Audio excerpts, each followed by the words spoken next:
Hi, Jacqueline. Hi.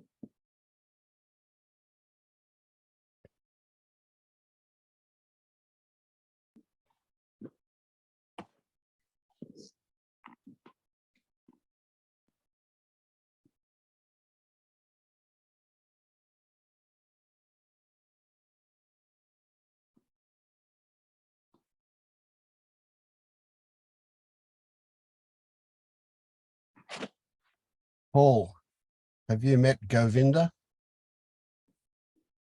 aka Seb? Have I met him? No, other than correspondence on the board. Have Yeah. you? Here he You is. have? Here he is. Seb. Oh, really? There you go. Okay. Well, I wish y'all well. I couldn't pop the bubble. So good luck. I think you were trying to pop a bubble that was already popped. Well, I got that impression many times, but and then he would come back and there was so much turmoil going on. I just said, well, I just can't tell. So never Yeah. could get a real good read on him. So maybe you'll have more clarity. Yeah. Well, we can check it out in real time today. Yeah. Well, I should have thought about that a long time ago, but I'm just so used to just being on the board that it never really even occurred to me to ask him to the meetings or anything. I'm glad you did, though. Yeah. I think there's just a few little cleanups to do, that's all. Well, hopefully so. Not so sure. Well, that's one of the things we've got to clean up, isn't it? Yeah. This should be interesting at the very least.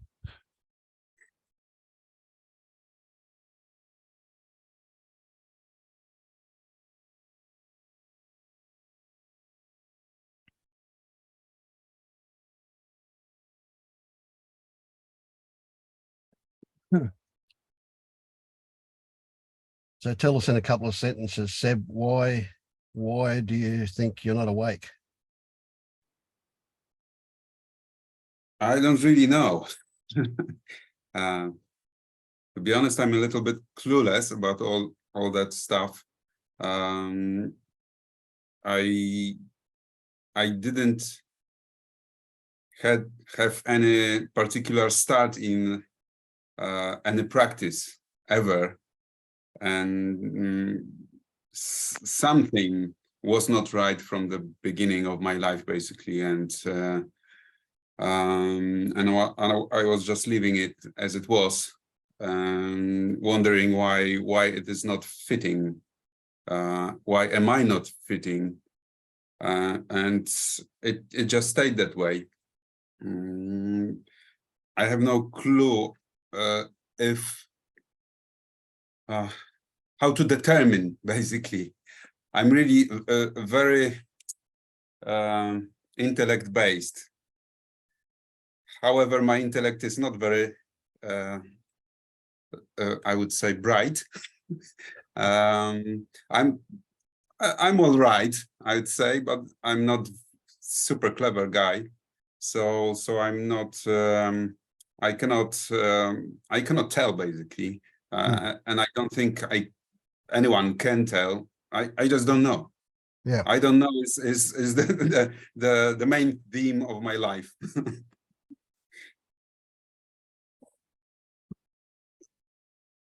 I think what you experience, we all have pretty much all of us have had our own version of that.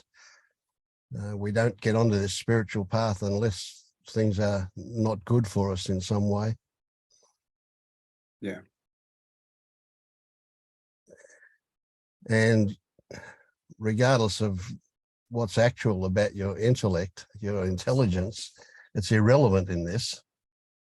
Well, all we're looking to do is actually see things as they actually are, rather than as some story that we've been told is real.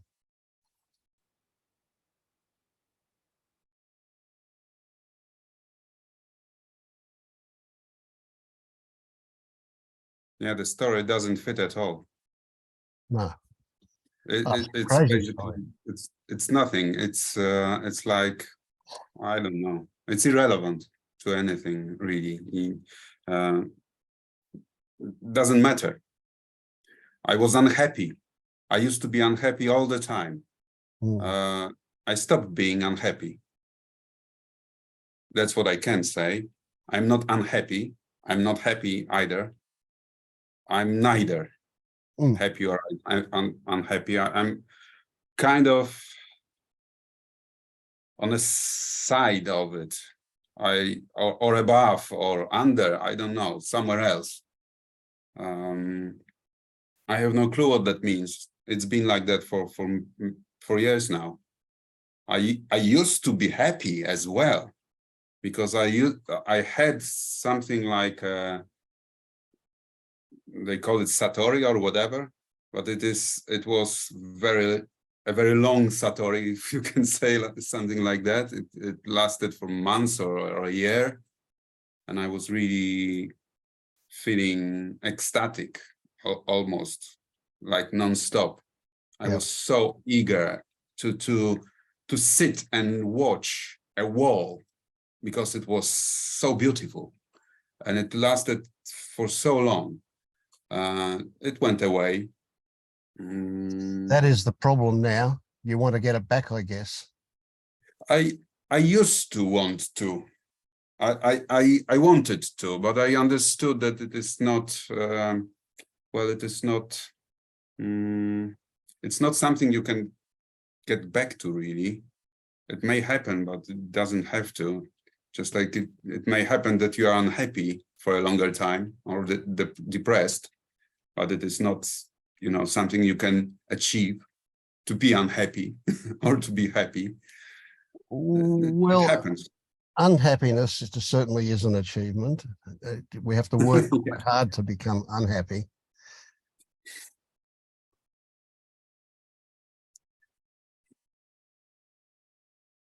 Oh, okay. No, I'm not looking for that happiness anymore. Yeah, good one. Okay. I stopped there.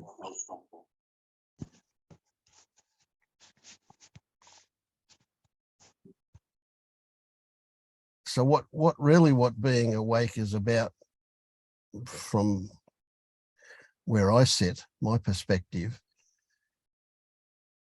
is just recognizing what a story is. And the nature of stories is that we get sucked in. Our mind is very seductive, and it pulls us into these stories.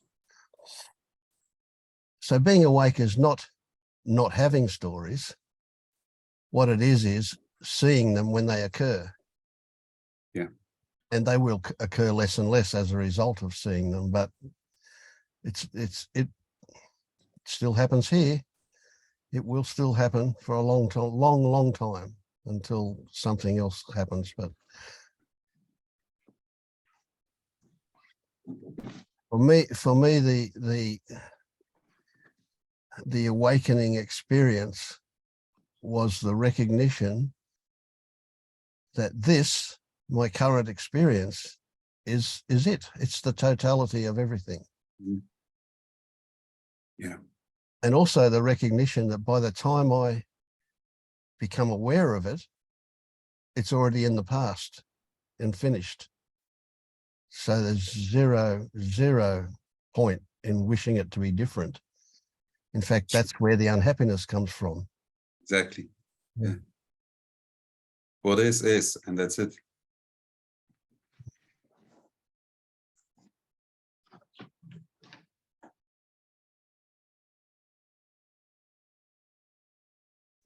When the illusion of a separate self is recognized, when we discover that the entirety of a self is story, and story that we respond to, that then breaks the imperative to respond to it. We don't have to respond to it because we recognize it's just a story. but we're still going to respond to circumstances. I guess the response is one of the circumstances. But again, it's not a case of it not happening. It's a case of seeing it happen, recognizing it when it happens. That's all.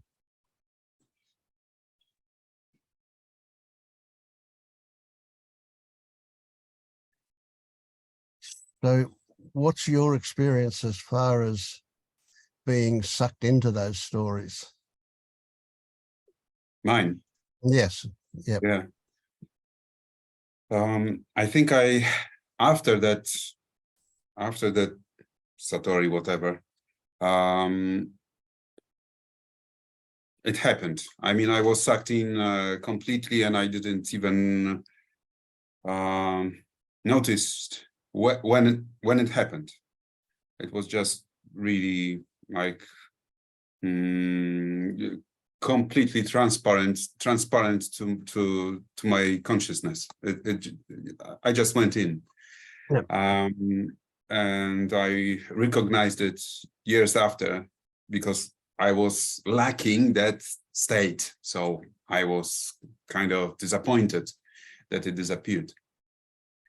Now it is different, because I'm not looking for that state anymore. I used to be looking for it I had been looking for it for about a decade, trying all sorts of methods, and it didn't work, obviously. But at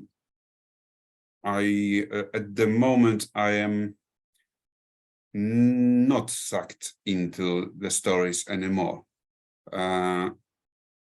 Sometimes I go with the flow. For example, when I don't know, when I'm driving a car and someone crosses my way, and I react, and I see my reaction, and I just laugh, right? So there was a moment of being sucked into the story, and I'm just I'm laughing, because it is so I don't know how to say it, immature, maybe, or No, not at all. no, So that you're is missing the the point wrong here. word. That is the wrong word. Yeah. It's But more- still, you've got some negative criticism of it. yeah. But Yeah. it Well, is the wrong word. you don't need to have a negative criticism of that. You do see it happen. That's Yeah. all. That's all we can ask for. Now, what I suggest is, when you laugh, that's a great thing to do. Laugh, but how can I put it? Make that laugh not just a spontaneous laugh at the ridiculousness of the event, but rather mark it as a celebration that you recognized it. This is how Okay. we start to change the brain pattern. Yeah. Yeah. Yeah. That's a good point. That's So a good point. It's usually I am just surprised, laughing, and sometimes even angry, kind of like I was slapping my hand. What did you do there? You know, like. well, that's another suck in, isn't it? Yeah, exactly. Yeah. So that's a good point, really. I appreciate it. Yeah. So if your expectations were that you'll be awake when you have that permanent stage of bliss, Yeah.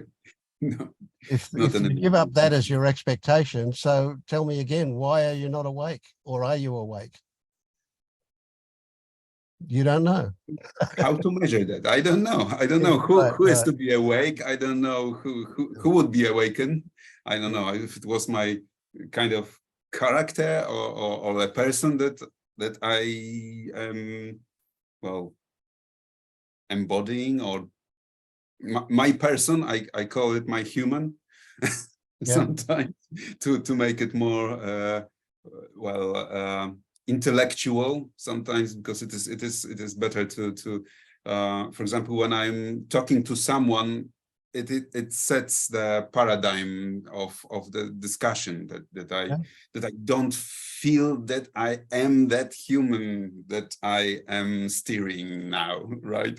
Yeah, It is crazy talk. When I, just as I said in that conversation, I used to go to a therapist years ago, and quite a few actually, because I was looking for a key to for someone to tell me what is happening. Why am I not okay? That's what I would say. And they were like looking at me. I was asking, who am I? I was telling them that I don't know who I am. And they were telling me, how wouldn't you know who you are? You are a husband, you are a father, whatever. But these are just roles. They didn't even get what I was asking about. It was so frustrating at the time. Now I know that it is just the way this play is played, and that's okay with me. That's absolutely fine. But it is also, that's why I'm here. I'm in this group because I am trying to find. I'm getting, sometimes I'm getting like, this is again not a good word, but kind of lonely. It's not lonely, alone. More, I'm not lonely. I'm not feeling that loneliness that I would like to, I don't know, connect to someone. That's not it. It's like I'm more like bored with all this play. I'm not interested in any of this drama. It's there's nothing for me. Yeah, if you can say so. It's not, you know, that the enlightened beings are described as usually as some as people, whatever, that are full of bliss. They are happy, they are peaceful. I know that's crap, obviously. I am aware of that. that description doesn't come from an enlightened person. That only comes from somebody not there. Yeah, I can appreciate that, but I'm just, you know, if I was to die today, I would be like, all right, whatever. yeah. It's like, okay, if that's to be, why not? Everything's going to be going on like it used to, with me or without me. It will be slightly different, but it will be going on like anyway. So what's the difference really? Someone will cry, someone will be happy because of the fact that I'm gone from their perspective. Finally. so that's all right. I'm not interested in where I will go or what will happen to me, or will I, you know, disappear. It's just, it's not my concern at all. I don't know, but it is. On the other hand, I'm missing this drama. I'm missing being into that, you know, waiting patiently or impatiently for something to happen, being eager to discover something. Now it's all gone for a long time. So I know it's not like, I don't know, I'm feeling like that today. It's been gone for years now. I appreciate like a good view of a mountain valley, etc. It's not, but it's not, you know, it doesn't have that emotional excitation. There is nothing like that. Sometimes I think just as I wrote in our discussion, I don't think I have emotions, or I can see them, but sort of they are sort of not mine. And that's I'm not engaged in them, immersed in them. Okay, so one of those areas that we might look at cleaning up, which is somewhat beyond what Liberation Unleashed intends is that you look at those things and you feel separate from them. I don't feel at all. Okay. Like I was the scene on which it happens, in which it happens, Yes. like air. Yes. So there's no separation there then. I don't know. You are what you're looking at. You see that mountain valley, and that is you.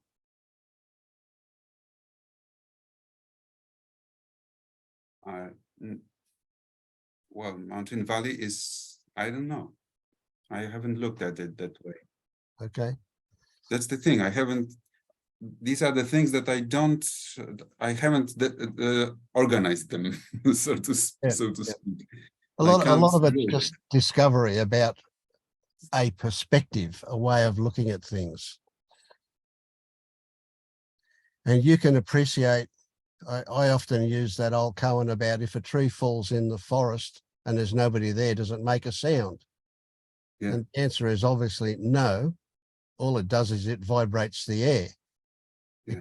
It takes ears to translate that vibration into something that gets sent as a nerve signal up to your brain, and then the sound occurs in your brain. Yeah. It never occurred at the tree at all. It occurs in your brain. And that's the case for all of your senses.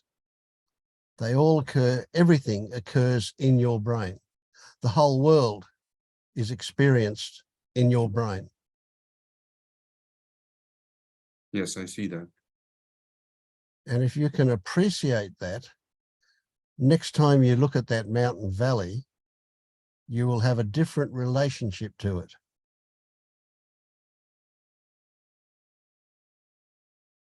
And the mystery of what really is happening, the mystery of it all, will give rise to a sense of wonder. And with that will come joy. Mm-hmm. And the joy is not dependent on anything. It just arises.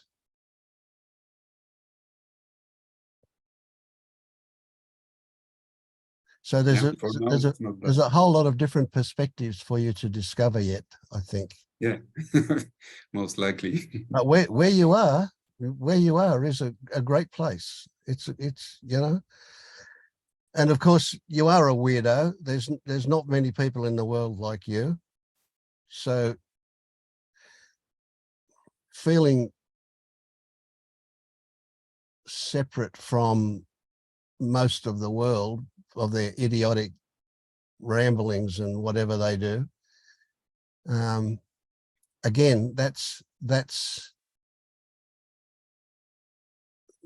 a mistaken perspective, because all those people and all that shit that's going on out there is still you.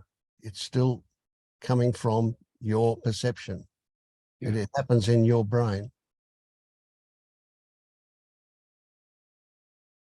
And when you recognize that, you'll be overwhelmed with compassion for it rather than something else.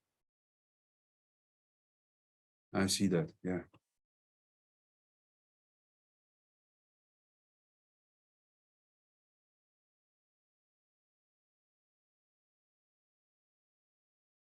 I see that possibility. Yeah, right. There are probably very few therapists around that have an appreciation of this stuff. So, of course, what they're going to want to do is push you back into a mold of being a quote, quote, normal person. And they'll often use, well, the psychiatrists will use drugs to do that. The psychologists will just flounder around. Unless you go to one like Maria, then you've got a psychologist who appreciates this stuff. Yeah. Yeah, when I was young, I was actually medicated. I was diagnosed with depression, and I was put on medicines. I think they were quite strong. They were changed to different stuff. It was like 20 years ago. They were changed. It was for about a year that I was playing with drugs, basically, and I didn't want to continue because they weren't curing anything. They were just, you know, dumbing me, basically. I was sedated, but didn't cure anything, obviously. And I, to be honest, I chose to stop taking them all together. All of a sudden, one day, cold turkey ceased taking them completely. I was told later on that it was very dangerous because that was you shouldn't do that, basically. Cold turkey. Yeah, but it went all was perfect. I was so happy when I terminated taking them, when I stopped taking them, that it was great, actually. I was feeling absolutely perfect, never better in my life. So it was terrible because it was such misunderstanding on the deepest possible level. Absolutely terrible. I don't know for how many people in the world it is happening, that they are pushed back into, you know, this crap that is going on all around. Once they stick their head up, they're like pushed back again. Terrible. And it's ironic, isn't it, that they're treating you for depression, giving you stuff that's making you depressed. Exactly. Once you stop taking these meds, you are so happy. Come on. That obviously means that it doesn't work the way it is supposed to. Completely. Terrible.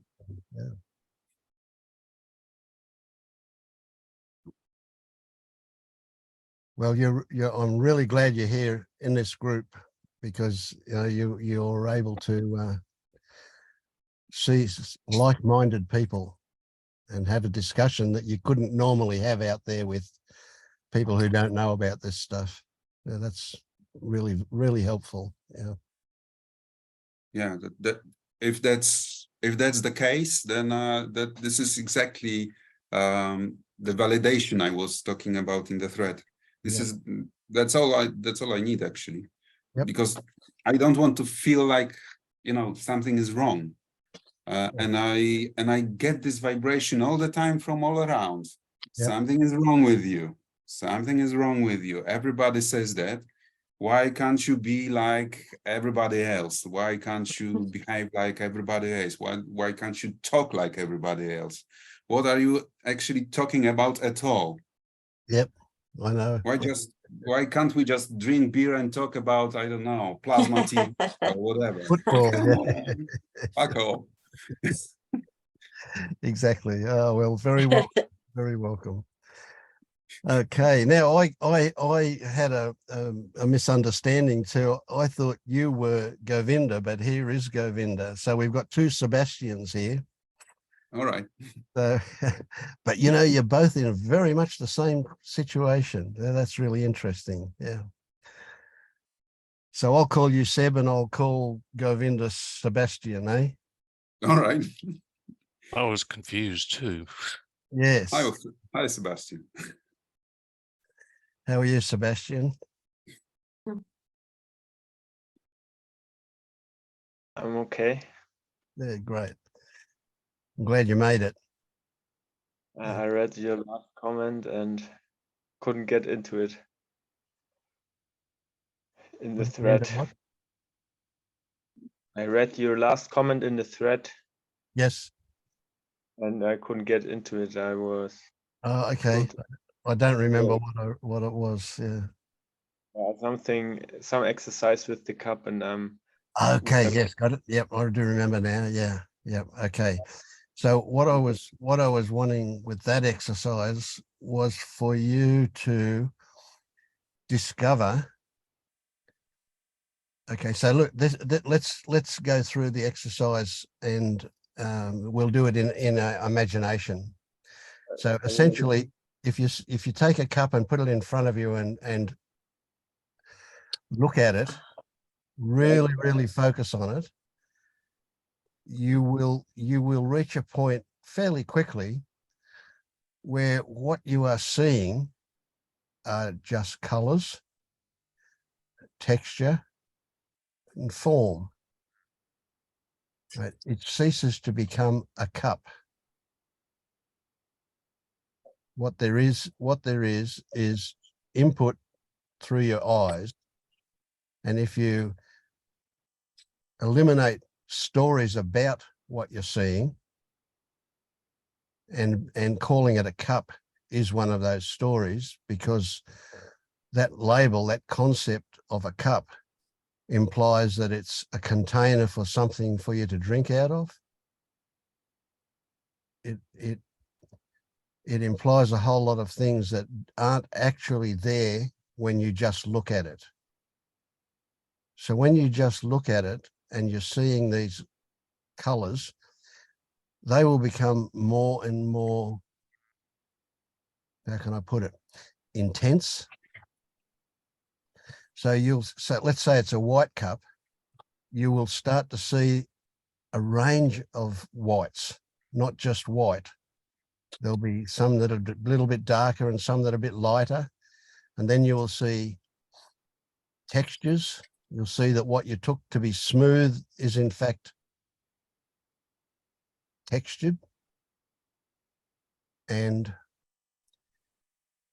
when you're focused on it to the point where you're seeing this, if I were to ask you who is looking at it, you would have to think about that, and you would stop seeing it. You would only be able to see it when there is just seeing. The moment you consider who is doing the seeing, or even what is being seen, you will actually stop seeing in order to think those things, because those things only exist in your mind. So who is seeing it and what is being seen, the subject and the object, only exist as concepts.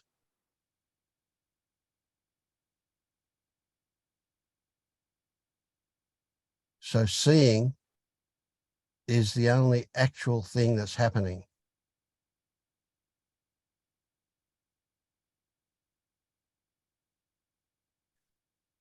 So when we ask the question away from that exercise, who am I? What am I? You can only get an answer for that in your mind. Yeah, I were totally involved with the question. Who's the subject? Who's the subject? Yeah. Where's the subject? It's the question we can get obsessed about. Yeah. Until we recognize that there is no actual answer to it. So, Yeah, sometimes, go on. sometimes the question, when the question somehow reaches a point beyond the mind, then it's clear that there is no one. Yes. That there is no. Yeah. Not only is there no one, but there's no object either, except in your mind. Just what is, so to speak, without subject object. Yeah.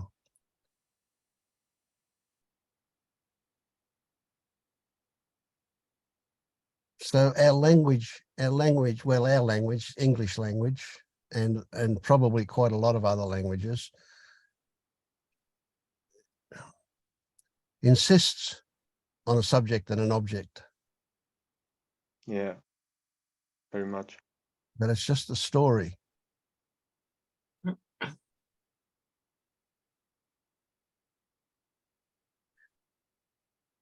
So something you can carry around with you as a reminder is that life is a verb and nouns only exist in our head.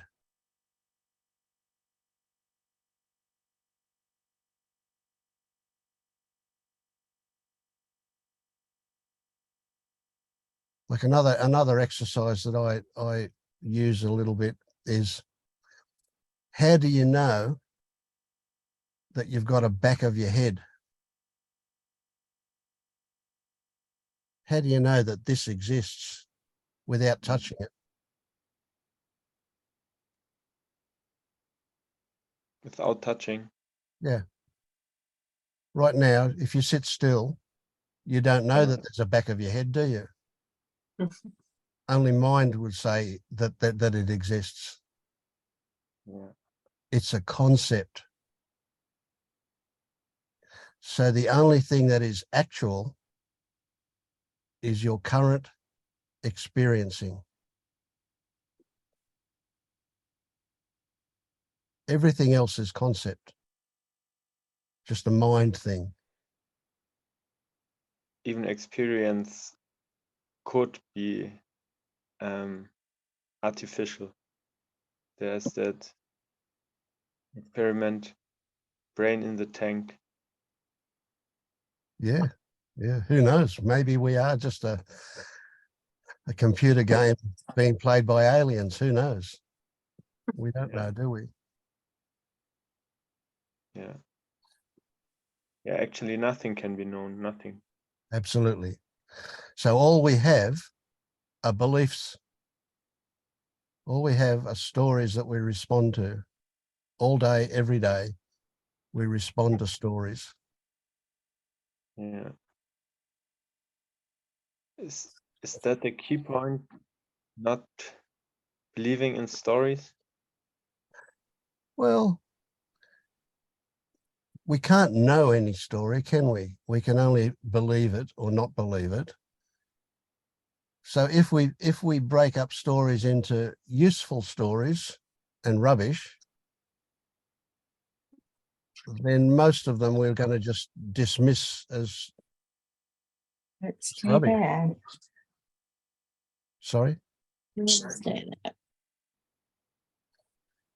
Yeah. And useful stories will make themselves known, so we don't have to look for them. But most of the stories that go on throughout the day, until they start slowing down, most of those stories are just rubbish stories. Yeah. Yeah. And when we recognize that, after a while, they'll slow down. They'll happen in the background, Yeah. but we won't engage with them because we know they're rubbish. Here the question immediately comes, who is noticing? Who is Okay, that's a rubbish story. Look, who is? Look, the only answer I can give you for that is, who knows? I have no idea. I don't know who. Night night. Sleep well. I don't know what. There is no answer to who. Don't think about your thing. Forget it. Maybe you'll find it. It'll show up in And the morning. even Don't that look at- is, it's a mystery. So I've got this story, this video in my mind that I've got over my shoulder. I've got a giant bag like Santa Claus carries around, but this bag is full of mystery, and life emerges out of that bag and passes through me and goes around and straight back into that bag. So it's out of a mystery comes life, and back into the mystery goes life. And I have a millisecond of touching it as it passes through. That's all. So then you will never ever find an answer about who. You know it's not a Yeah. self, don't you? Yeah, that's the point. Here's still the intention and the desire to reveal this I as not existing, as illusionary or empty. Yep. That's So I asked you the question about all of the characteristics of Sebastian. Right? Sebastian is this tall and he's got a beard and he likes this kind of food and doesn't like that, and so on and so on and so on. All of these things are stories that make up who we think is Sebastian. So all Sebastian is a story, yes. ever changing. A different Sebastian today than when you were a kid, than last year, than a minute ago. Different, constantly changing. That's clear, but the I appears to be real. It appears felt to be real. That's right. So you're being seduced by your thoughts. You choose to believe these thoughts that there is somebody who's doing this or something. seduced. Who is this one who is seduced? As again the I. Yeah. So one way to look at this is that there's an absolute, and that's a mystery, and there's a subjective experience. And the only one that we're really interested in is a subjective experience. So you're asking a question of the absolute about where is this I? Who is it? Who is it? What is it? Not an absolute. An absolute, yeah. More,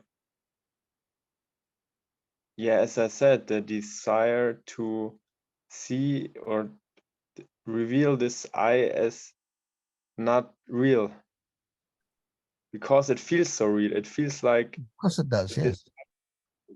the center. Yep. So what we have is this thing that humans do, where they have a thought and they respond to that thought with a feeling, an emotion, and the emotion validates the thought. And the thought validates the emotion. It's a bit of a circular thing. Yeah. Immersion. What is immersion? Yeah, well, the way you feel when you talk about an I, what do you feel? I.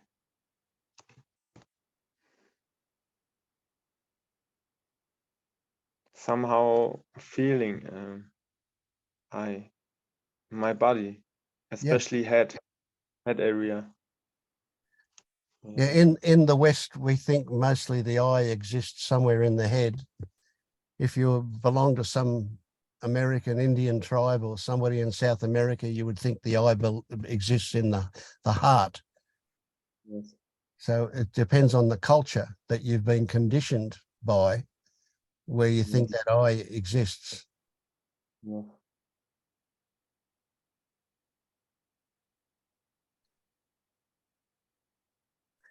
So the question for you is, how do you give up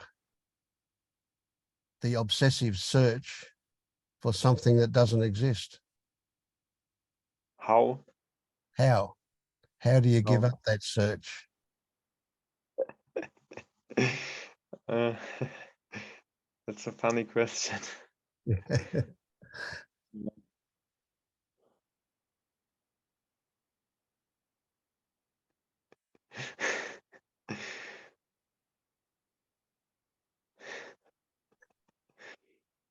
I mean, you can't just say to yourself, I won't do it anymore, can you? Obviously not. apparently. Hmm. Maybe clarity. If it is clear that there's nothing to find. So what is being clear? That means you've settled on a belief.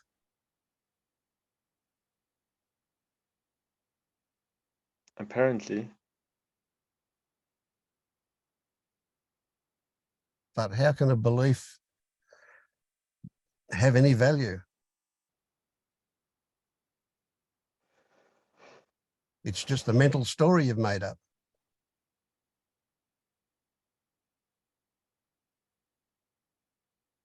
Certainly it's a story that most of the rest of the world also tells. Yeah. So to get Sticky. away from that story, you've got to feel a little bit separate from the rest of the world.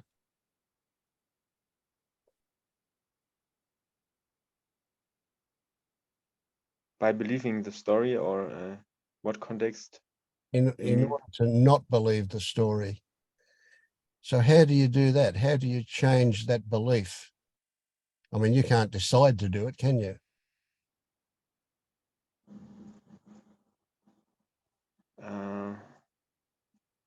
I'm not sure. I don't know.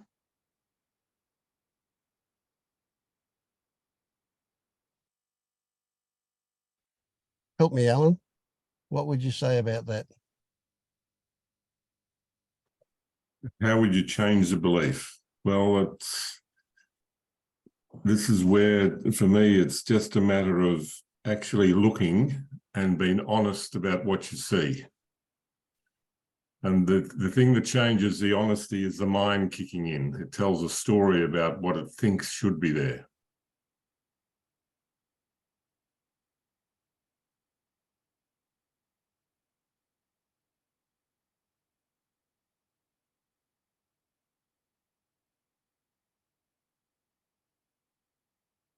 Goes back to what you were saying about the cup for me, Vince. As soon as we interrupt the seeing with a thought from the mind, we can still see the thought. That's the mystery, isn't it? We see the thought, but as soon as we take the thought, then that's when we shift into belief.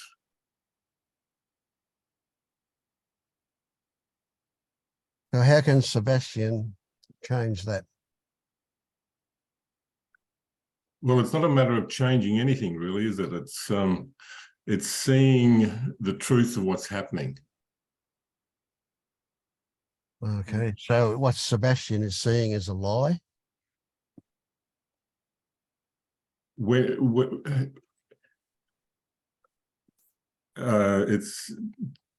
It's really differentiating between seeing and believing the thought, the story that's in the thought.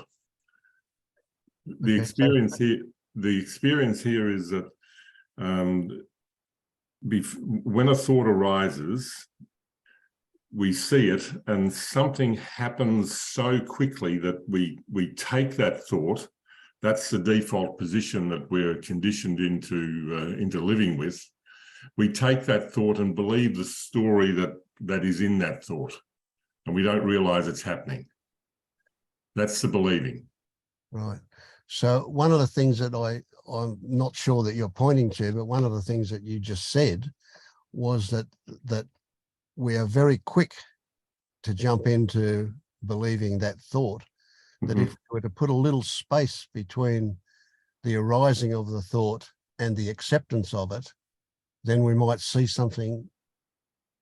Yes. Yeah. Absolutely. Yeah. It's actually, that's another aspect of the seeing that there is a space there. We don't realize that there is a space until we look.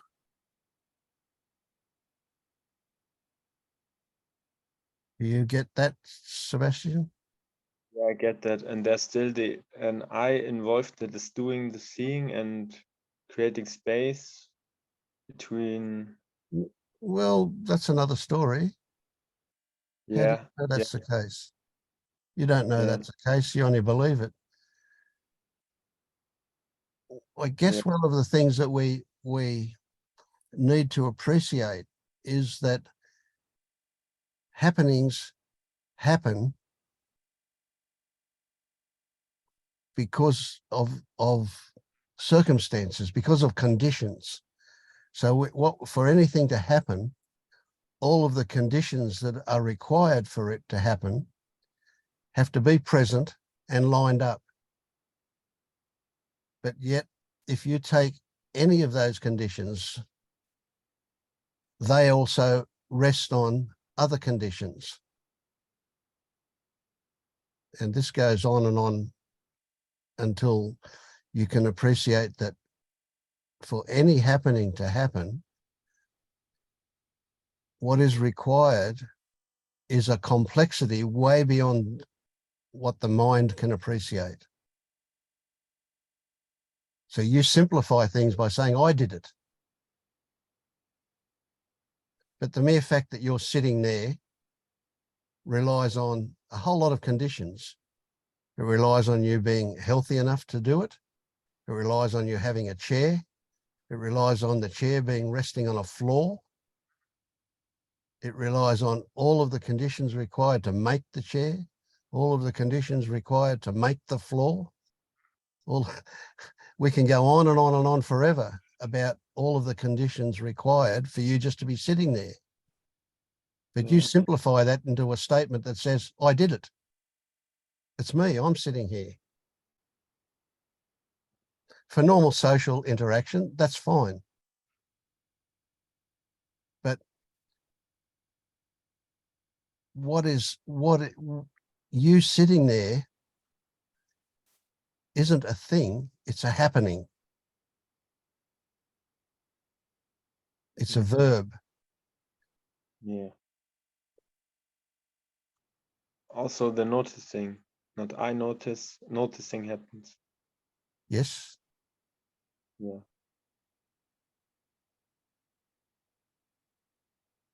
And like Alan says, if you can be quick enough with your noticing, you'll notice that there's a bit of a gap there. Yeah. That's the subject. That's That makes me. That's the subject again. You said when you can be quick enough. Who? Yes. Yeah. That's the story again. It's. Yeah, absolutely. That's right. But we're kind of, there is, because language evolves from common usage, there is no language for this stuff that we're talking about. So we have to use metaphor and analogy, and we use, so when I say we and I say use, like that's a doing, but that's not actually what's going on. It's just the language we use. So it's more accurate, as you say, it can happen that noticing happens faster. Noticing happens. Happens faster and. Yeah. And with that happens. And with that noticing, Sebastian, it's another question we can ask ourselves is, can you ever stop that noticing?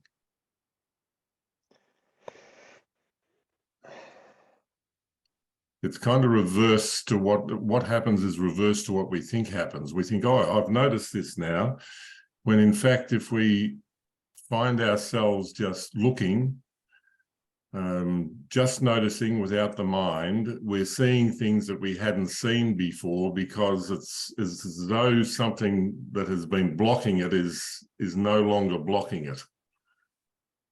Again, it's the mind that seems to kick in and creates the veil. It's like a veil or a lens that comes down over the happening.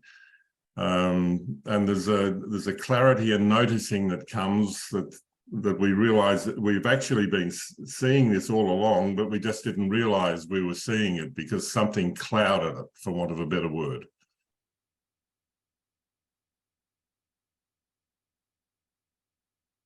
Does that make any sense? I think so. Okay. We just need to look at this from a whole lot of different perspectives and something will click for you. What do you think, Jenny? What would you tell Sebastian? Yeah, you know, I'm just absorbing everything because, you know, what's settled with me, what's present for me right now is just how strong the sense of an I is Mhm. as a sensation. It's just this contracted sensation, and then we think that's I. And I can't, there's not a way to stop that sensation and delete an I, but there is seeing that all this I is a sensation, that this contract from here, it's just this contracted sensation. And I think, oh, that's I, that means it's an I, but there's really nothing in there. It's just a sensations I've confused. I've been programmed, I guess, or have believed for so long that that's an I, that that's a me. May I ask a question? Of course, don't ask permission, just jump in if there's a break. Because this is exactly that I was struggling with in the conversation, because we are talking about, just like Jenny was talking about I as a sensation. Well, it is there. The sensation is there.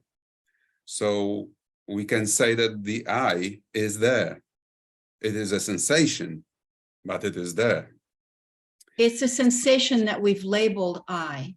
Yes, We've exactly. misidentified Yeah. that sensation, just like an emotion. Who's There the can la- be a sensation and we label it sadness, and then we have a whole story around that label Yeah. or whatever. Yeah, but Well, it the is still a sensation, sadness. yeah, it's a sensation that we've labeled an I and we've It's an I. misidentified Yeah. as Yes. an I, but there's really no I. And ultimately that sensation will dissolve when we stop believing that it's an I. The sensation is not really there either. It's nothing. It's Yes, just seeing. okay. And when I stop misidentifying that I is actually a person, a me, an I, then that will ultimately dissolve. It's held together by the attention and the labeling and the meaning. That's a big one. I think one thing is the I as a feeling of decider, a controller, as was told in a conversation of mine, and the other thing is an I as the sensation, as the mirage, or whatever we call it. One is existing, sort of, like the sadness that you mentioned. It may be not real. The question is what is real and what is not real, and what does it actually mean? And the other thing is that if we identify with that I think this is where I was confused completely during my my conversation, this guided conversation in the beginning, because I can still clearly see the I as a person, but I don't feel I am that person. I don't feel, I am not identified with it, with him, with me. Right. And the question would be is who is not identified? Yeah, Who's not that's a very identified? good There's question, nothing and I there. don't know. I Right. don't There's nothing there that's Yeah. even thinks it's identified with that I. It's just Yeah. this belief, this story, this label that we've kept telling ourselves that this sensation is a me, it's an I, whichever you, because then what happens? Okay, there's no me, but there's still I identifying because of the language, but there's nobody even identifying. There's nothing behind there. Yeah, So it's nothing and everything as well. Mm. I mean, It's this everything because I we is, choose is, it. is the everything. Yeah, it's everything, whatever background. we put our attention to, we become, or we think we become, until we identify with it as that is me, and then that's when we get duped. But it's really nothing but these sensations that, confused as an I, and then there's even behind that, I'm confused with this sensation called I, but there's nothing language. there. Yeah. I think that's what you meant, Vince, when you told me when I will be looking at the mountain view, I will see, well, this as everything, nothing, I, background, whatever. This is exactly that. I can't put it into words. Unfortunately, English is not my native language, so it is too difficult. Yeah, sure. When Yeah. I'm sitting on my back patio and I hear the water from the little waterfall and I can hear the birds, the containment shows up very loud for me in sounds. Visuals a little more difficult for me to still, but the sounds, it just goes super hyper present, and I am, if they're not I, but you get it, and this containment of all the sounds are within me, only there's no me. It's just, it's so hard to explain, but it's the containment of all that's heard, and there's no boundaries. There's no outside or inside or over there or in here. It's just containment of awareness and sound. And I could see the visual is the same thing. I'm just a little visual still tricks me up a bit still.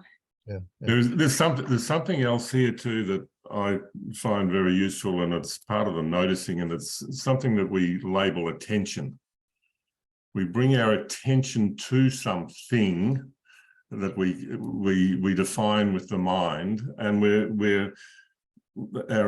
our awareness is kind of channeled down into a very narrow band, if you will. But there's something that is aware of that happening as well. And that's kind of the background that we don't notice in our usual human state. But when there's a relaxing of the attention, there's there's this big picture, for want of a better word, that is so expansive that we're not putting any limits on. That is who we truly are, which is totally inexplicable. So attention in itself is something that we can't control, it can't explain, it just happens, but it's this narrowing down to a particular part of the happening that seems to make it objective, and we put labels on that and away we go. Yep. And then there's the driving in the car, the honking of the horn, the cussing out, the laughing at the cussing out, but it's all contained. Exactly, yeah. In the seeing, as the same as the sounds and the visuals. It's just a happening. That we're not that person honking and doing all the even the laughing or even the no. It's the containment watching that whole dynamic play out. There's something that came up for me as you were talking there, is that a sensation is just a sensation. A sensation contains no instructions. It contains no information. It is just a sensation. A feeling, and you can extend that to an emotion, a feeling is a sensation with a story attached to it, or multiple stories most likely. And so partly what we're looking to do is to separate the story from the sensation. So when you say, Jenny, that sensation of contraction, that the mind immediately goes, oh, that must be me, right? And for Sebastian and for all of us, we have our own version of that which we might label as a me or as something. but they can be separated. So you can have just the sensation. And if you take away the stories that are associated with it, then the sensation becomes just a sensation. It doesn't become a me, or it doesn't become whatever it might be. It requires. Yeah, when I feel that contraction and I see myself, the containment sees the belief, the thought that that's, oh, that's a me. And right now, and then it sees the other thought says, oh, there's not a me, stop that. And then it does that whole thing. But there's the containment watching all that go on, because there's no controlling, there's no stopping, there's no, okay, let's stop attaching that I to that sensation. You know, like there's some control happening, but there's just this seeing the dynamic, and ultimately the dynamic separates because it's seen through, but there's nobody doing it, and there's nobody who can control it, and there's nobody who can make it happen faster or even make it happen at all. It's just the actual seeing of the dynamic has it, oh, here has it start to come apart. So what are your Yeah. thoughts about this, Elad? May I say one word Yes. only? Yeah, go. Remember when I was talking about this Satori years ago Yep. of mine? This is exactly what was happening there. When I'm thinking now about that is my thinking. That there were just sensations without jumping directly into thoughts and processing. I was being constantly amazed by sensations and seeing all the interconnectedness of everything and everywhere. And that was just, I was just sitting with a jaw dropped, looking at with amazement into everything and onto everything and at everything, because I wasn't jumping into conclusions at all. It was just cut off. And then the thinking returns after. So you're still there. You're still there. Or not you, but that never went away. Yeah. But the thought, but the patterns, it's kind of like the Label. re-entry. Yeah. The re-entry. And so the focus has been so on the re-entry of thinking and labeling and patterns arising to be seen through, that the story has been made up that somehow you lost the story, but you haven't. Yes, exactly. Yeah. Now I added something onto it. Yeah. It kept on adding and adding and adding, and I just Absolutely. forgot what was it all about. I didn't know back then what it was. I was absolutely, I haven't read anything about that. I didn't know what it was. But now I know that there was nothing to add on top of that to return to that state. It was quite the opposite. I was adding and adding and adding layer after layer. It's crazy stuff. That's I should beautiful. have cut the bullshit all away from the start. This reminds me what came to me today, just as I was feeding baby, which was this that we're talking about isn't about knowledge, it's about knowing. And then it landed, knowing is no one in. Beautiful. It's just so evident, isn't it? It's instead knowing. It's a verb. It goes back to what you were saying, Vince. Yes. That life becomes a verb and everything becomes a happening. Everything is a happening. We just say it. The sense How are you here, with all of this, Seb? Govinda. the sense here is that there's basically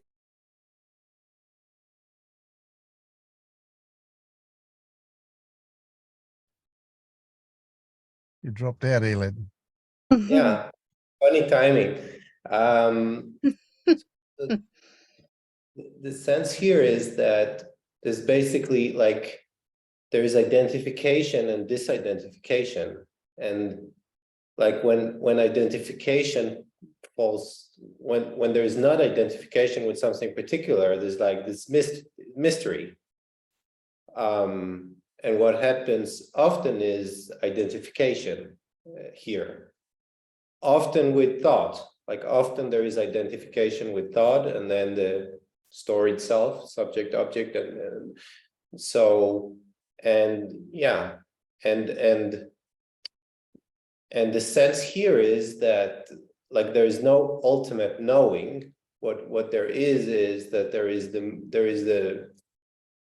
there are moments where there is a belief in something, and then there are moments where there is an openness that sees, okay, this is the belief. Yeah. Yeah, that's good. It's an interesting word too, this word identification. I'm sure we all have different interpretations of that word. Mm. I go Yeah. back. What is it for you, Allard? Yeah, I think what the important implication, my sense, the important implication is that when there is identification with something, it implies fear, meaning it naturally creates fear, a whole set of emotions, but an important one would be fear. Like because once there is an identification with something, together with it, that's the sense here comes fear about that something getting hurt, or a sense of you must protect that something, how to protect that something. Mm-hmm. Yep. Right, and the moment that this identification is there, say from thoughts, then there is a sense that it's like suddenly the weight of the sense of weight of doing it right when there is identification with that is off. Yeah, yeah. I've developed a story that the self is really a suit of armor. It's all about defending something, and it's that fear that you mentioned. I think that from the back of the primitive brain, where it's a survival thing, Yeah. and our society has developed this protection from that fear by developing this concept of a self, and then believing it's real, and even worshipping it. Mm. Yet somehow it is also the portal to this, isn't it? Can be for many. Absolutely, yeah, yeah. And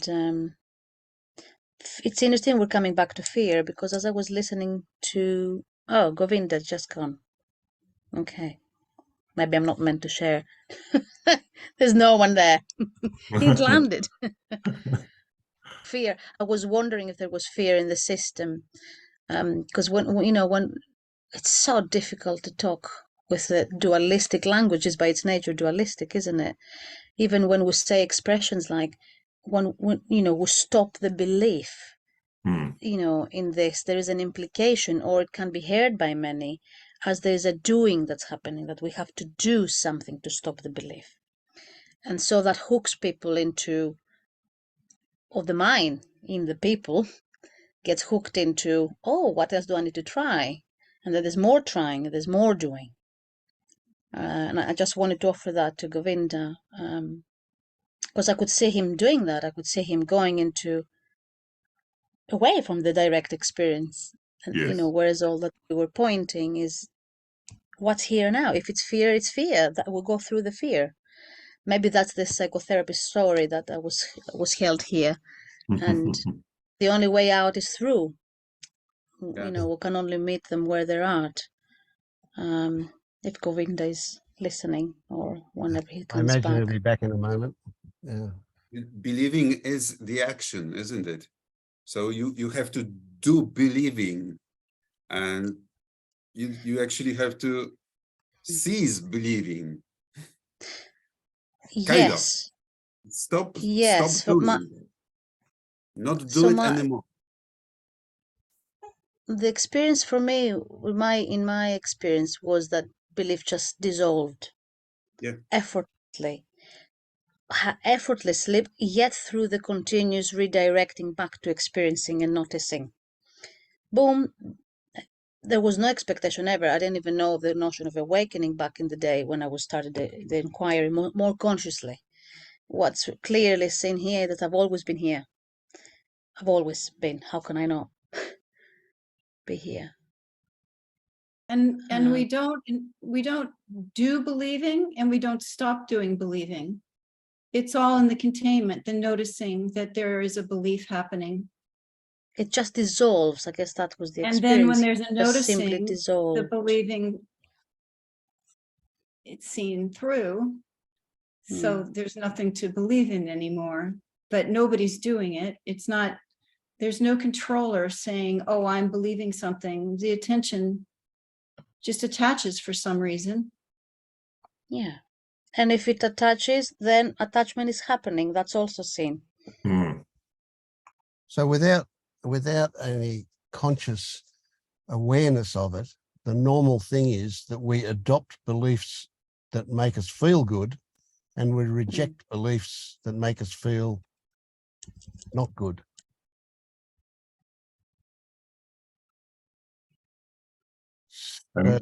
So Sebastian's back, Maria. Tell me what you were going to tell him.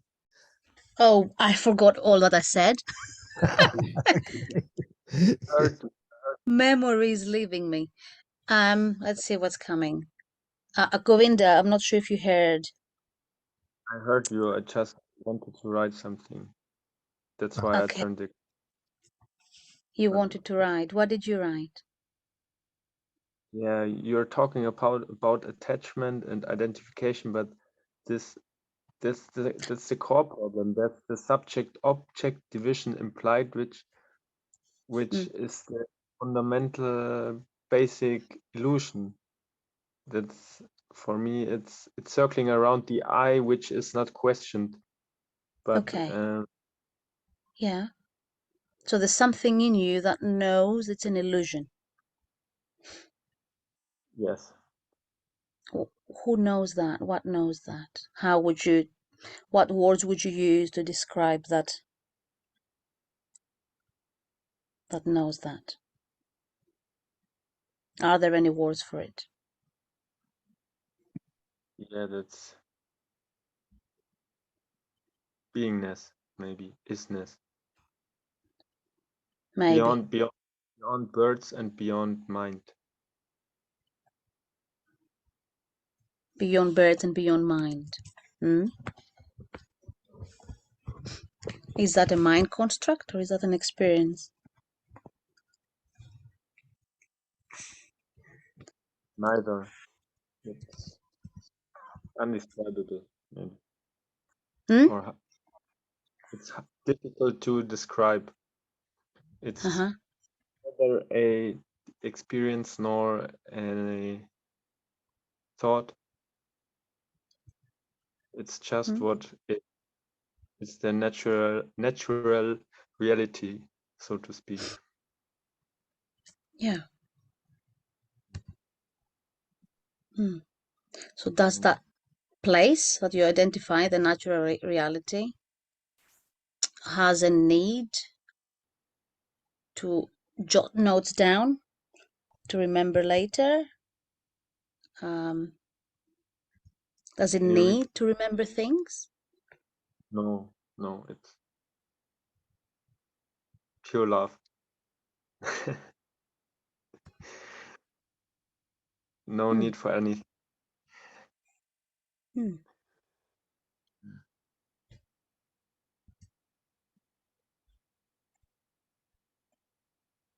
Yeah.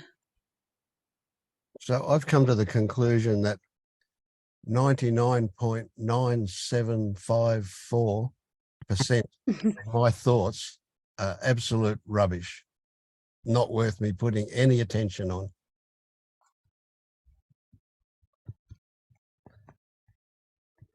And less than 1 out of 100 is useful.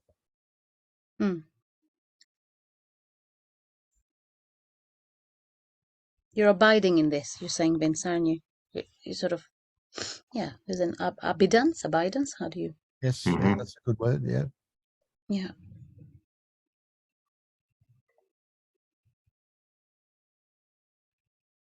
So I couldn't say that I don't have thoughts, but I couldn't tell you what a lot of those thoughts are. They just go by in the background. Hmm. Yeah. I don't engage with them. And so there's just this kind of sound like the refrigerator, just this hum that's there that you notice or don't notice, depending where your focus is. Hmm.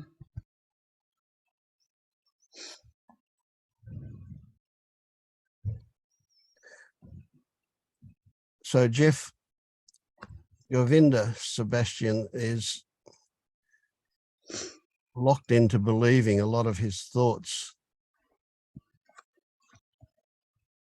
Now, I know that you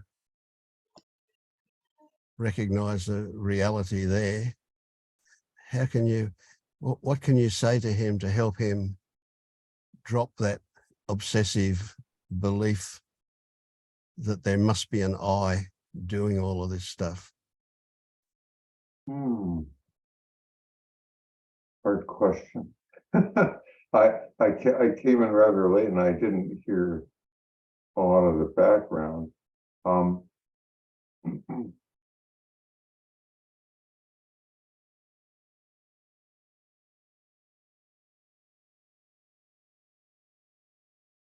Well, I'd like to, I guess, explore some other beliefs, Govinda, like,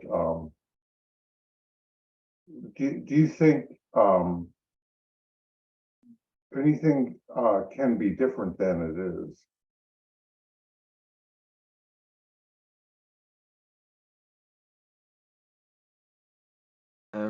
The direct answer to your question is no.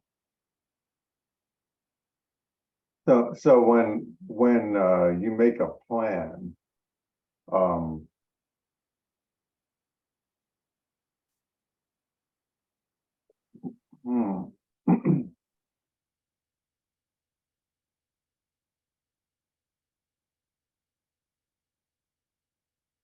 I'm sorry, I'm really not.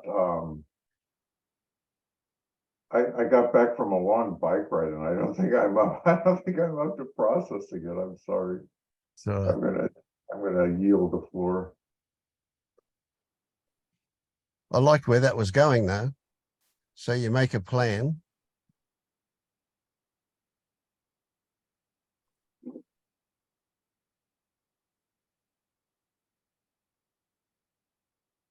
And if I finish that story off about making a plan, I would say that you make a plan, you have an intention to carry it out. That appears the intention. And then it may or may not happen. A mate comes along and says, let's go fishing. The plan doesn't happen, does it? Or it does happen. That's worse. If it does happen, you can pat yourself on the back and take credit for it happening and say, that was success. I did that. But if it doesn't happen, you just shrug your shoulders and go, well, that's the way it is. Is it possible to shrug your shoulders and go, that's just the way it is if it does happen? To not get puffed up with the success of it?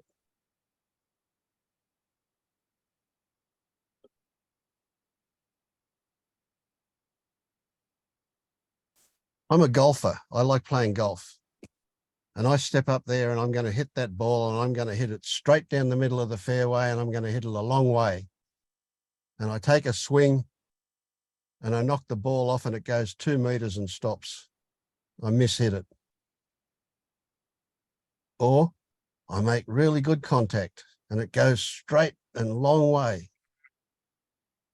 Or I hit it off the toe of the club and it goes straight and then starts to turn and goes zoom off to the side. Whoo. If it goes straight, there's a big temptation for me to take credit for that. I can identify with Vince as a good golfer. If I miss it, or it goes crooked, I go, oh, well, that was just circumstances. That wasn't me. You could also take credit for it.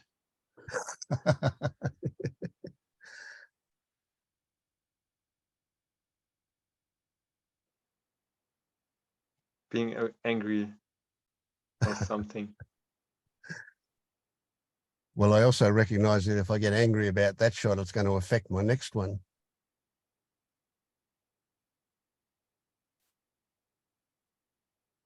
So it's like what Jeff was saying. Is it possible for anything that is to be different to what it is? It's not, is it? Yes. Yes, it's not.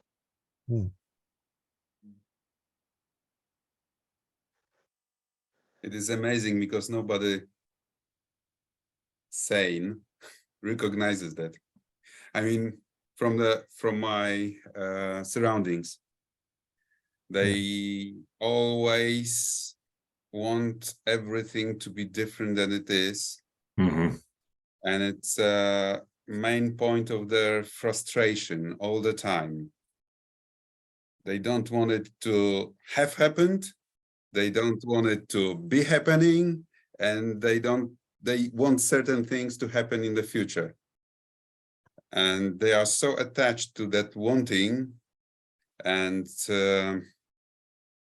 not accepting what is, which is the only ever thing, if you can say so, that is. It's impossible for it to be otherwise, because if it was to be otherwise, it would be otherwise. It's actually, it is so obvious that it is absolutely appalling, and that we cannot share this understanding to everyone, because everyone would be, I'm not saying happy, but less unhappy. Mm. Because it doesn't create happiness to see what is, but it certainly gets rid of most unhappiness about what is, because it just isn't otherwise. So that's the end of the story, actually. The crazy people are the ones that fight with reality, eh? Exactly. And it's amazing because it's like 99.97.54%, right? Everyone. It's absolutely crazy. It's lunatic. It's a loony town. You Crazy. don't. Going to say, Govinda? I wanted to ask if you don't notice this tendency with yourself to wanting things to be different. Me, Seb, right? You are asking me. Yes. Uh, It's a strong habitual behavior for everyone, maybe. yeah, I think so. I think we are actually, to be honest, we are actually expected to act like that, like we won't change things. We are taught that from the very beginning. I have always been like that until it just broke. Until it just broke in me, because it wasn't possible anymore to bear this weight, to carry it, and it just went away. It fell away, and that was that Satori I was talking about. Yep. I just noticed that it cannot be different than is. It is what is. Period. It isn't what it isn't. I was naive enough to keep on walking to everyone and talking to everyone, saying exactly that. And they were thinking I'm mad. But they are mad. And look, I would vouch to say that people who are awake still want to change things. I reckon Vince would, he'd like to change his handicap in the golf. Oh, okay. You want to become a better golfer. I mean, that arises too. That's it doesn't stop arising, does it? It's just noticed for what it is. Yeah, the point really is just to see that it's impossible and nonsensical to think that things could be different. And so the whole idea of a self is there's somebody who can intervene in the flow of life and create a different outcome. But where is that entity? You know, like thoughts are arising, depending on conditions, or you could say spontaneously. Nobody knows where they come from. Sensations, feelings, they're arising spontaneously. Everything in life is happening spontaneously, or if you prefer, because of causes and conditions. So how could there be anybody standing outside of all that directing it? It just, you know, it's absurd. Can I ask on that, Jeff? Because something you said really struck something in me about, what did you mention? How could we possibly intervene? You said something along those lines. Right. Mm-hmm. With what's happening. So how is that manifesting in your life then? Because what's happening here is the person who's planning is just dying bit by bit and at very fast speed, the planner. Yeah. So what seems to happen is there's a continuous loop of returning back into this, which is not return, it's abiding into this. Whenever the simplest decision to be made is to be taken, I can't. I feel like I cannot. You know, in the relative sense, I feel like I can't make a decision. Yet things are happening. So, you know, and I guess that's what people talk, that have the eyes to see the miracles that life is providing, because, you know, I might end up double booking things and surrendering to it, and then people will cancel one, so one will go ahead anyway. You know, there's this kind of as Muji says, God becomes your secretary. This happens so often lately. And it's beautiful. It's just purely effortless in many, many, many, many ways. And in other ways, I guess there is maybe parts of me that, you know, I have 3 children. There's still remnants of the egoic identity. I have to entertain them. I have to do things for them, you know, and plan. But the reality hits me in that I feel I cannot make a decision until the very moment that the happening is about to happen. Does that make sense? Yes. And I'm okay Yeah. with it. I just think Yeah. there's a part of me that I feel like I need to hear that this is a shared experience, perhaps. Yeah, my feeling is things just happen and there are stories about it. And the story may say, well, here's a deadline, here's something that has to be done, a plan has to be made, blah, blah, blah. But it's just a story. You know, whatever is happening is really just happening. And it can't be otherwise. And there are going to be stories about it. And yeah, there's stories for me too, but I don't believe them very much.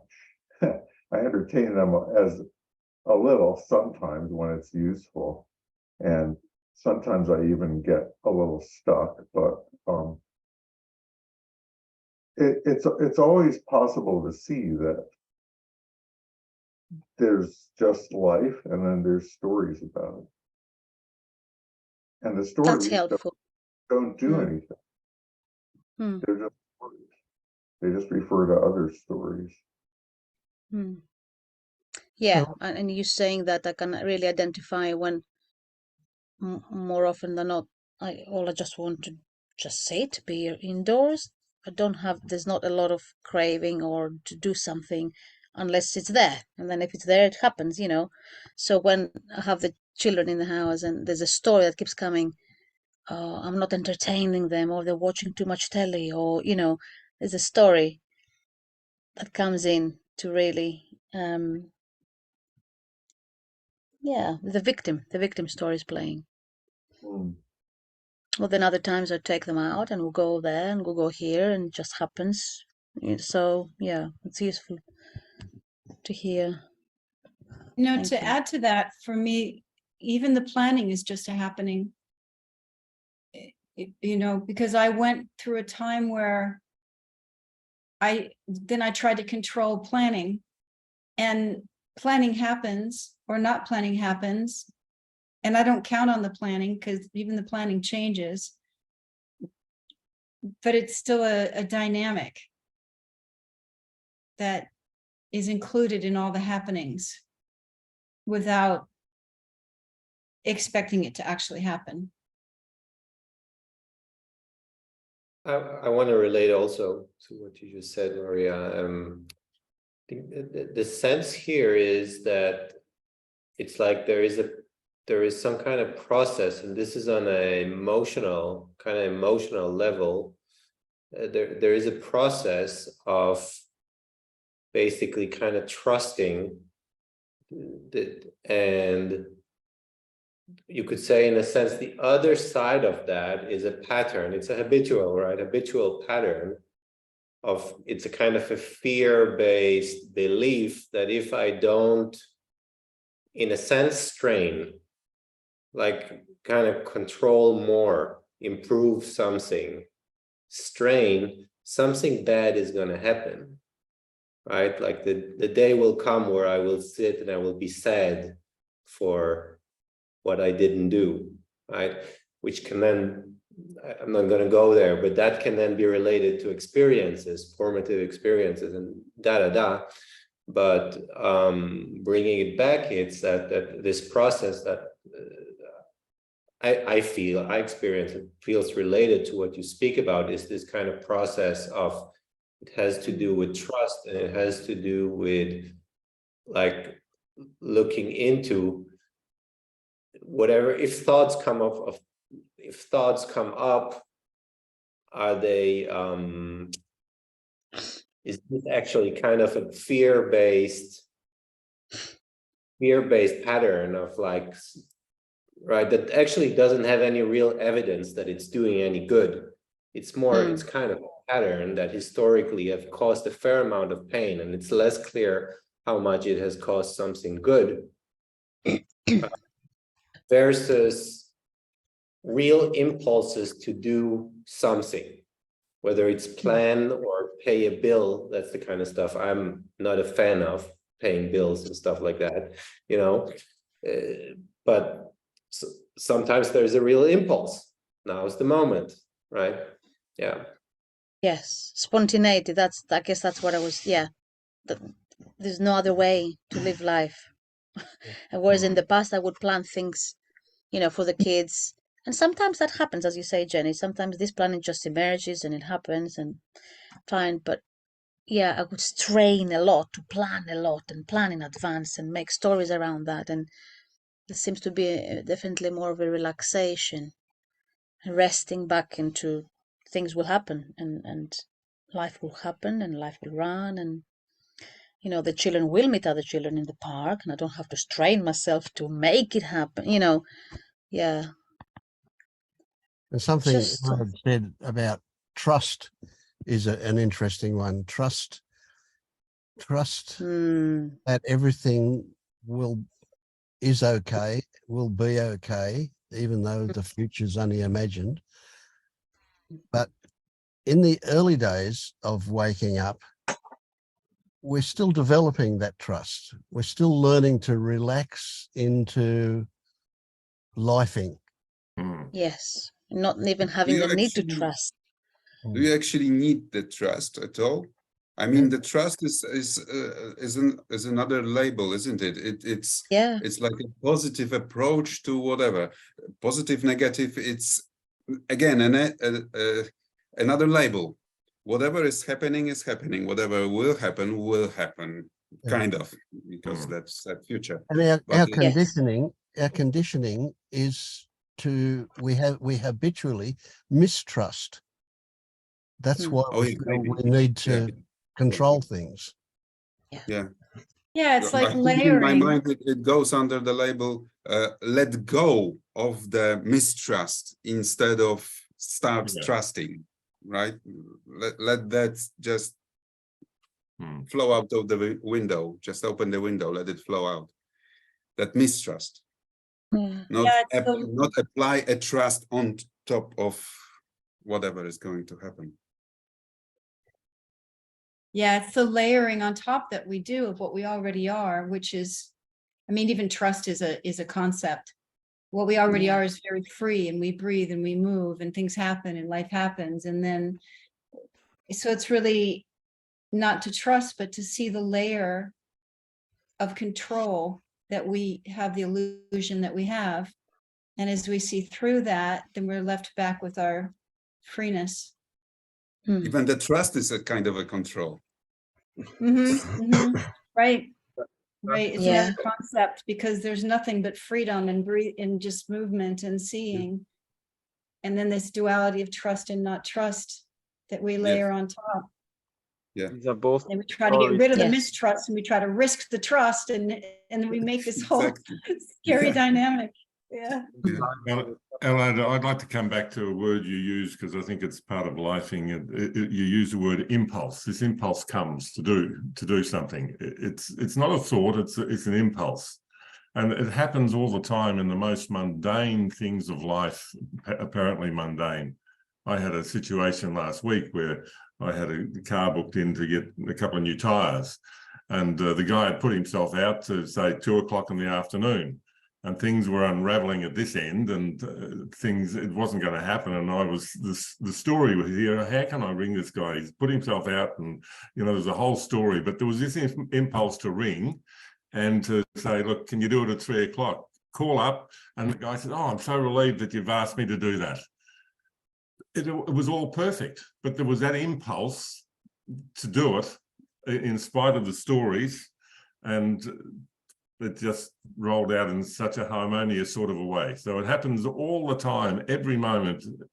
As you say, Vince, it's lifing. If we just go with it, it's just amazing.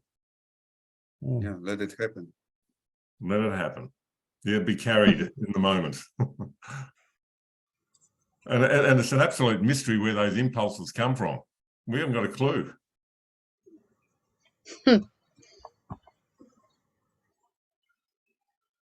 So what are you thinking, Alan, as all this is being spoken about?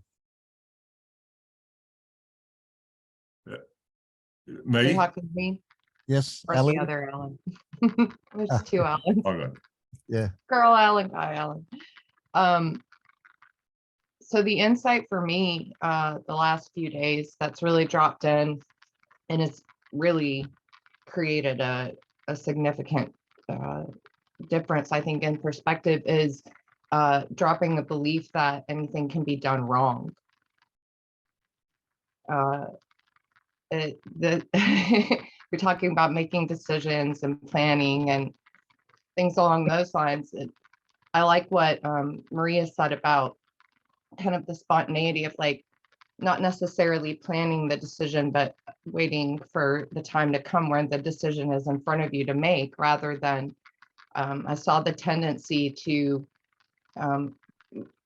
there's something to be said for, say, planning a trip or planning a vacation. There are certain things that go into as part of it happening that seem to include planning. But I would plan or rehearse, what I'm going to say to somebody or what I'm going to do later on when it's not necessary to do that. It hasn't happened yet. It's not there to be done. And chances are that when it is there to be done, it's going to be completely different than I imagined that it would be while I was sitting there thinking about it or planning it. And the realization that when it comes to seemingly making choices or decisions, it doesn't matter what the decision is. It doesn't matter what the choice is. It's exactly right and exactly perfect the way that it's made at that moment. And if it may be later seen that, you know, oh, maybe it may have been more beneficial to make a different decision, then if that comes up again, you can explore that choice instead. But what's really been seen is this like huge drive to make it wrong. You know, I made the wrong choice. I did the wrong thing. I said the wrong words. I explained that in the wrong way. You know, there was always a tendency afterward to beat myself up over it. Like, I shouldn't have done it that way. I should have done it differently. And it's really become very apparent here this last week or so, just how freeing it is to not believe that it's possible for anything that happens or anything I seemingly do or that's done or that's happening around me to be wrong. It's exactly right for the time that it's happening. That's really created a major kind of opening and less of this sense of like being bound or contracted. It is always the sense that I'm doing it wrong or I'm going to do it wrong. So it's been very freeing to have that really kind of start to just be seen in a very kind of non-judgmental and understanding way. I found myself really studying these actions and these thoughts rather than internalizing them and judging them and thinking that, you know, I'm doing it or I'm doing it wrong or something along those lines. So there's been a major freedom in that. Right. Yeah, sounds good. Yeah. A relaxing into lifing. It's very relieving. It's a very it really kind of seems to dissipate a lot of that contraction and tension and stress that's held in the body when you feel like you're constantly like having to watch what you're doing and get it just right, or, you know, something along, mediate not doing it wrong. It's very exhausting to live that way. Yeah, that's guilt, isn't it? A lot of times, Feeling of yeah. being guilty of not doing everything to the best you could have done, whatever that could have meant. It's absurd. You always do whatever you can do best to the best of your abilities. You never decide to, I know that that is a better decision, but I will go for that. You never do that. You always go for the best. Always doing my best. Exactly. At every moment. Everybody does. Really. Yeah. Yeah. We're conditioned though, aren't we? It arrived to me just like a boomerang thought the other day. You know, since we're being a child, we keep hearing the words like, you know, the child, we need to meet our potential. Yeah. And I caught myself thinking that about my son. You know, I'm worried he's not going to meet his potential. And then Grace gave me a big slap. And I just, yeah, it just realized whenever we use that wording, we totally rob ourselves and our child the opportunity to be seen as free, fresh in the moment of whatever is happening. And it was a huge, a bit like what you were saying, you know, Aline, so we're conditioned. So that's what we keep hearing growing up. So I keep challenging myself to decondition, basically, to accept the conditioning for what's happening and to keep meeting them fresh as much as I can every time. I want to chime in a bit on that again and bring it back to the trust thing. And I'm wondering, maybe there is something I can get to see clearer here. But the sense here is, like, when I speak of trust, the sense here is not the sense of that it's an add-on, like the sense, and I don't know if it's just a word thing we have going on here, like about using the words the same way or understand the way we use, but it's more like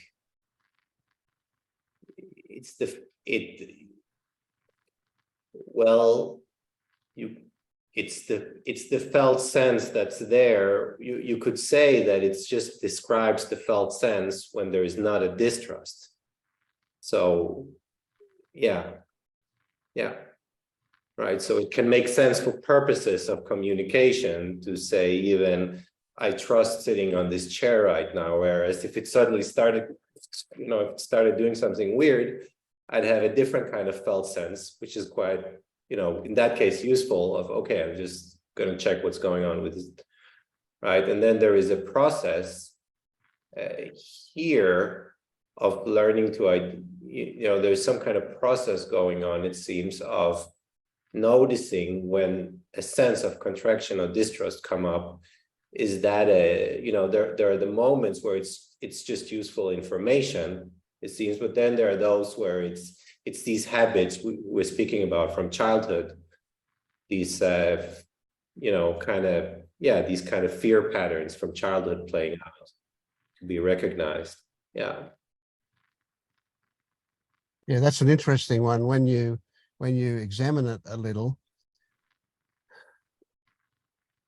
trust is, if we have an attitude of trust, it's there's nothing there. It can be, distrust can be there, but trust is the absence of distrust. So it's like it doesn't exist as anything.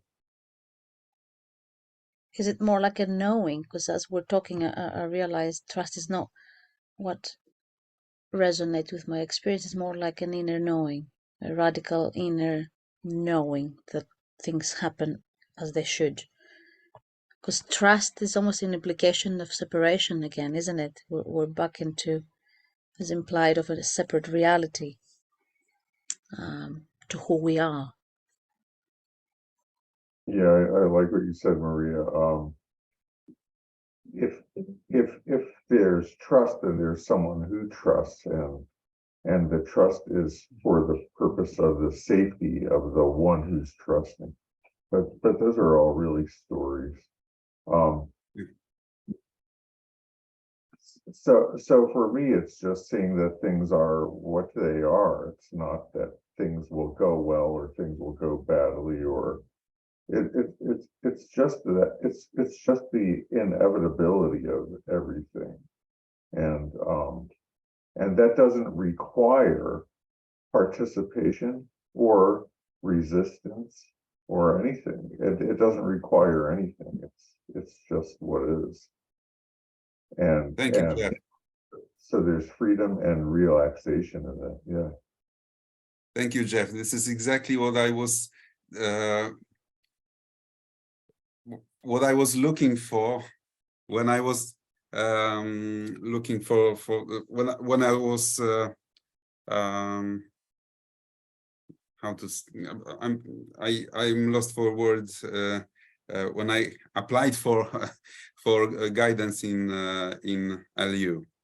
This is exactly that. I mean, this is not something for us to believe in or to trust in or whatever. This is happening. It's happening now. Whatever is, it's not even meant to happen. It is just happening. That's the end of story. The beginning and the end. That's all. For me, the trust, the belief, the future, it's all labels that we are putting on whatever is happening right now at this particular moment. There will never be any other moment. There has never been any moment before. It can't be wrong and it can't be right. It is what it is. Period. That's it. Yeah, I'm along right with that too, because trust is a concept and mistrust is a concept. There's just an ease and a flowing without story. So Yeah. sitting on It's chair dry. happens, and then sense of maybe chair being unstable without the story. So just so for description, So sitting on chair happens, and then getting up off of chair that's wiggling happens or not, the falling happens. And there's just an ease and a flow. And then to say I trust or distrust is like overlaying that with a story that tries to explain the flow and ease, and actually a resistance Or not. to the what's happening is what causes this story to happen, rather than just this flow, this impulsive. Chair wobbles and either falls to the floor, and then, oh, that was supposed to happen, or chair wobbles and there's a sense, and then body gets up, and then that happens. And there's just this ease without resistance and without a story that says I'm either trusting or not trusting, to overlay that to try to explain. True. Yeah, exactly. What is happening is dry. It's got nothing to do without trusting it or not trusting it, with our believing in a higher order of things. There's nothing to it. It's just happening. You know, the sense here is that we can have this again, and we can talk ultimate or relative level, right? So for practical purposes, when we describe right now, we can be talking about the ultimate level. We can do that. We can all just pertain only to the ultimate, and then maybe also we might as well stop talking, because that's, you know, it just is. So we can stop talking, right? And then at the same time, we keep having, let's just call it in that way, right? We keep having life going on in the relative, right? And in the relative, medical doctors have, you know, sometimes good anatomical descriptions of the body that can be of use. And also, when another person speaks, for example, there can be impressions coming through that give you a feeling that it seems pretty, you know, they seem genuine, they seem honest about what they say, and you'll say, I trust it, right? Or they don't, and you say, I don't, and it's complete. And this makes sense, and I'm going to be a bit provocative here. This makes sense for all of us. If not, there might be a problem going on a level of capability, of psychological, social functioning, normal. Yeah, but I don't think anybody here has that problem for anything I've seen. And so we all can use those words, and we can use them meaningfully.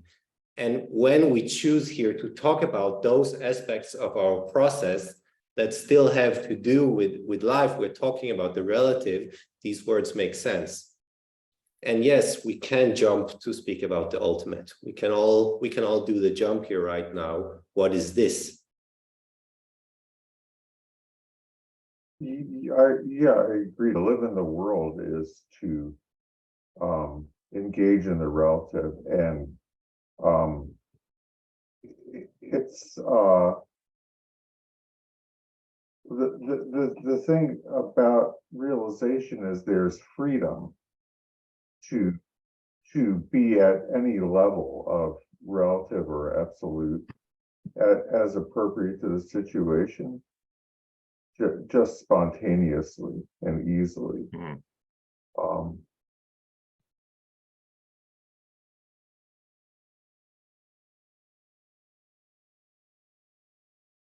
Which will include trust and mistrust. And sometimes, I don't know, it seems like, by the way, if, you know, some of you know this research of what his name, Jeffrey, the guy with the Finder's course, right? He's done some of the biggest research, right? But he's speaking of these different types, right?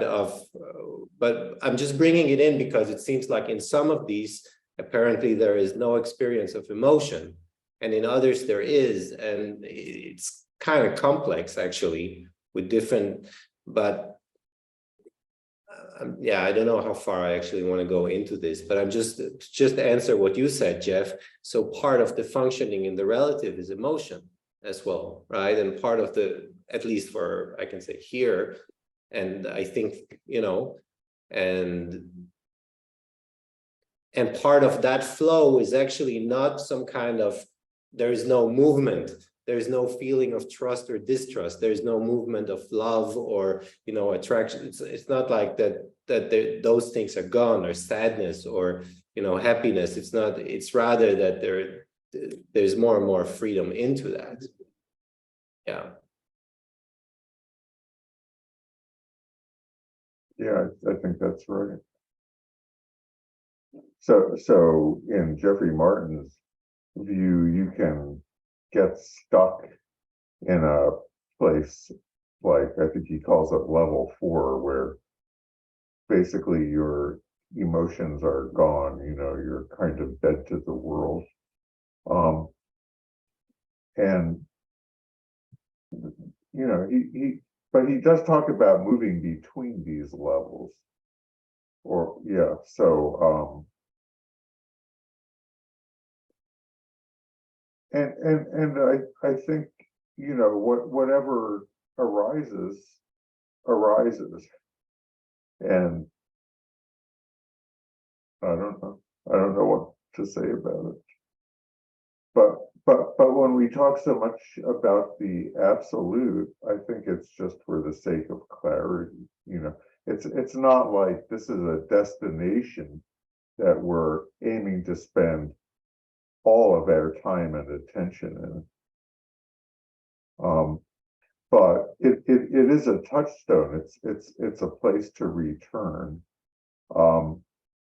when thoughts are seeming a little too solid, because they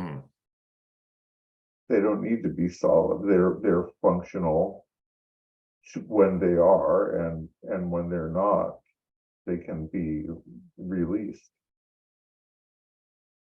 One of the things that I find is really useful, well, it's more than useful, it's absolutely astounding. There's these things that we talk about when we come to this question of awakening. We want to get rid of all this stuff, we want to change, but the mere fact that this can all happen is an absolute miracle in itself. How we can convince ourselves so in such a way, like Seb, you were talking about things that were in the past, and then you got to a place where you're told you were crazy, and we start to believe all that stuff. I mean, that's a miracle in itself that it can even happen. Yeah. And when we see it in that way, so often that just brings a sense of wonder and laughter, and you think, my goodness, this is a miracle that it can happen in itself.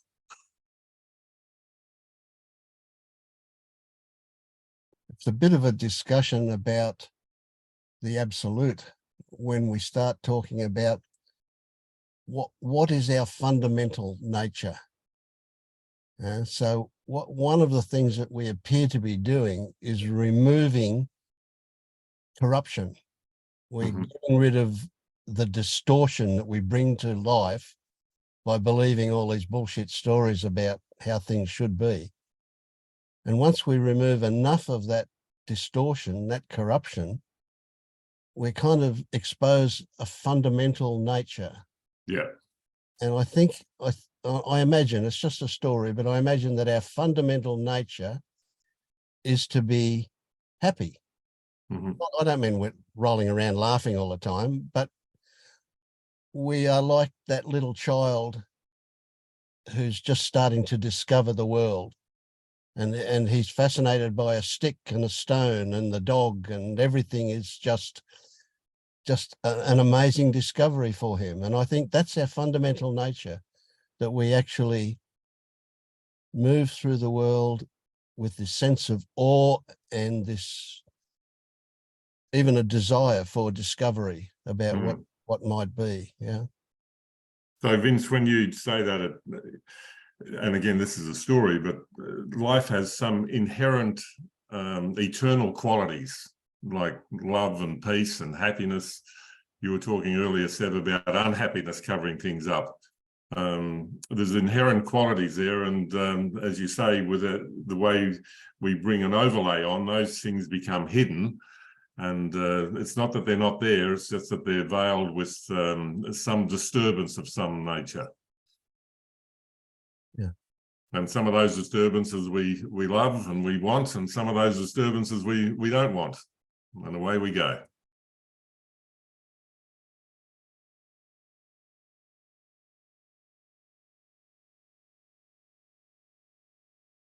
I get this picture of me moving around in my living room doing something or other, and then on the television there's a movie playing, and I can focus on that movie and get involved in that story, but I know it's a movie. Yeah, or not, and that depends on whether something in that movie grabs my attention because it's relevant to me, or I don't know. But I can also keep doing what I'm doing and just ignore it. It's just in the background. And I just equate that thought stream to be like that movie in the background. Isn't that incredible? It is. It is. Just incredible that we can hypnotize ourselves in an instant and unhypnotize ourselves, for want of a better word. Yeah. Well, we're hypnotizing ourselves all the time, I think. Yes. And again, there's absolutely amazing possibilities what can happen. Yeah.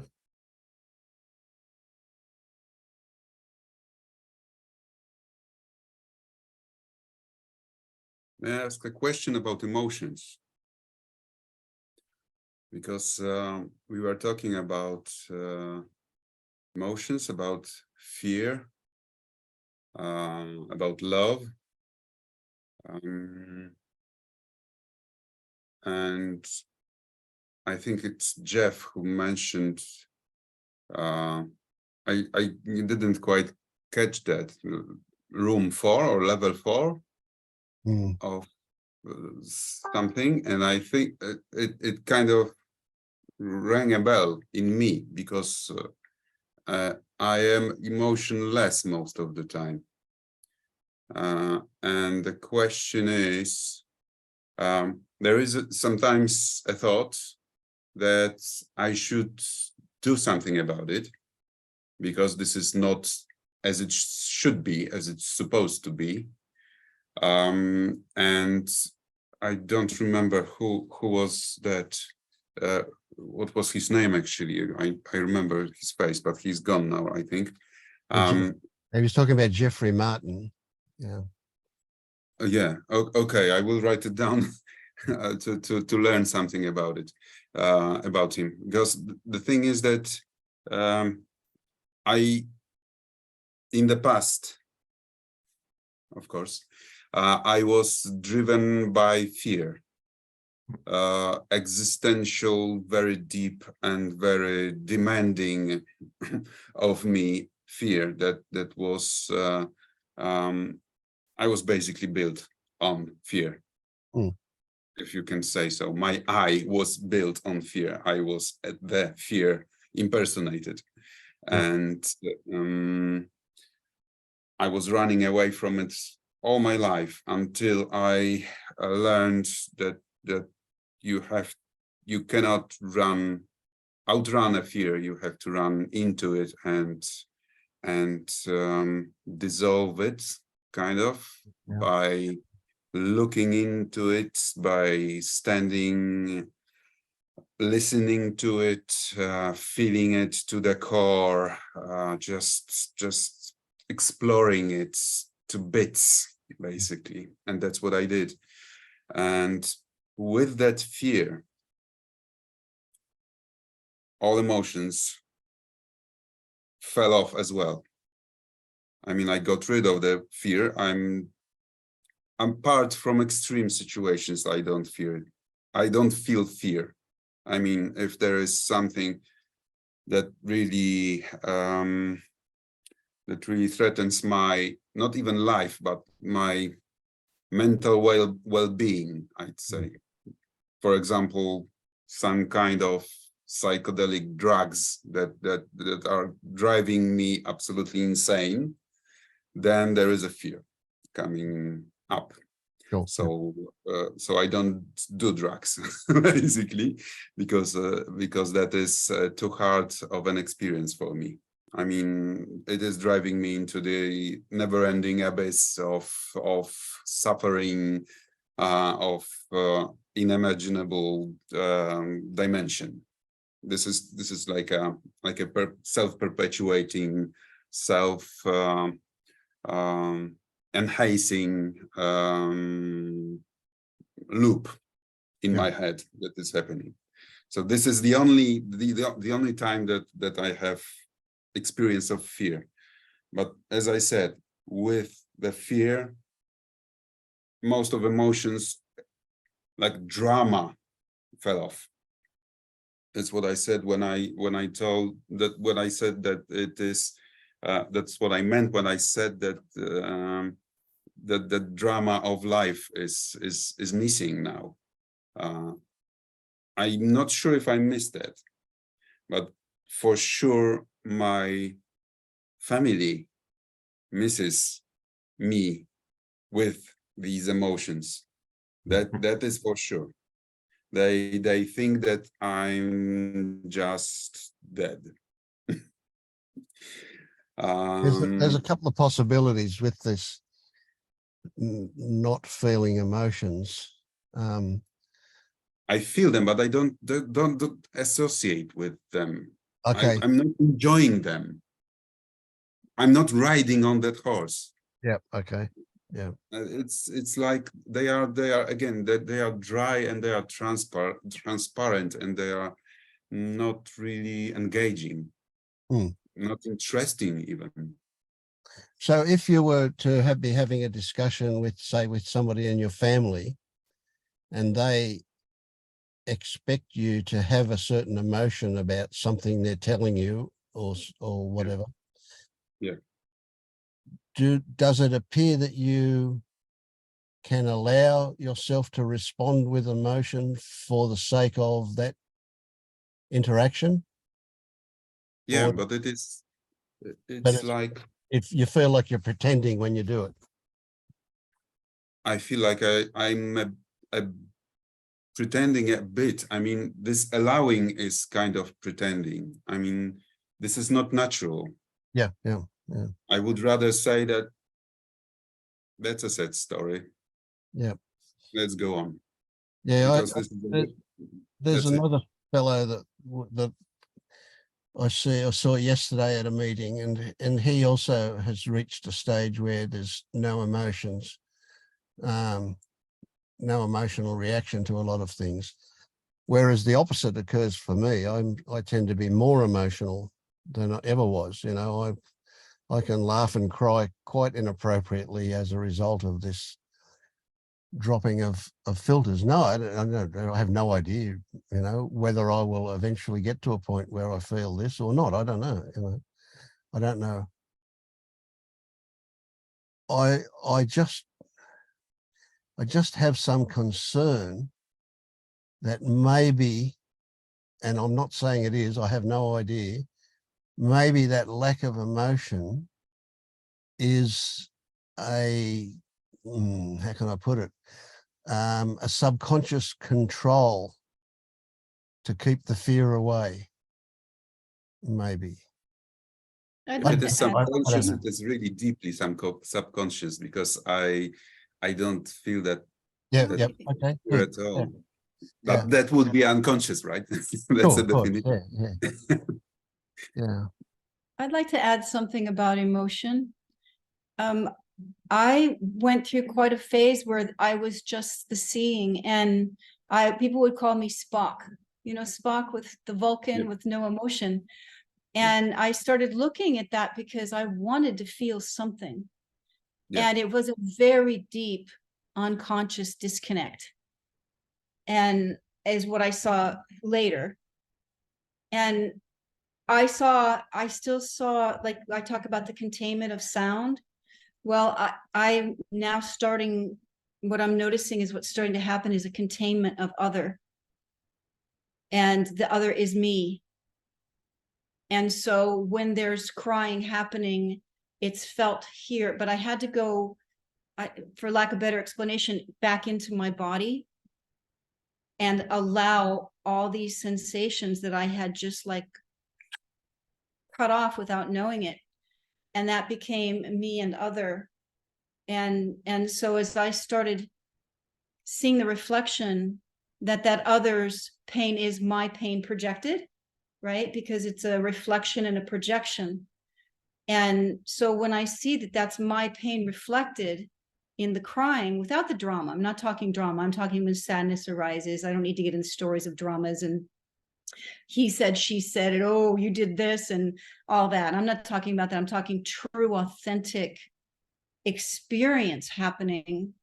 And when I don't put that unconscious disconnect of other that's happening to the other, and I allow that, because there was a fear to feel that I was unaware of, because the sensations were so intense and I didn't know what to do with them.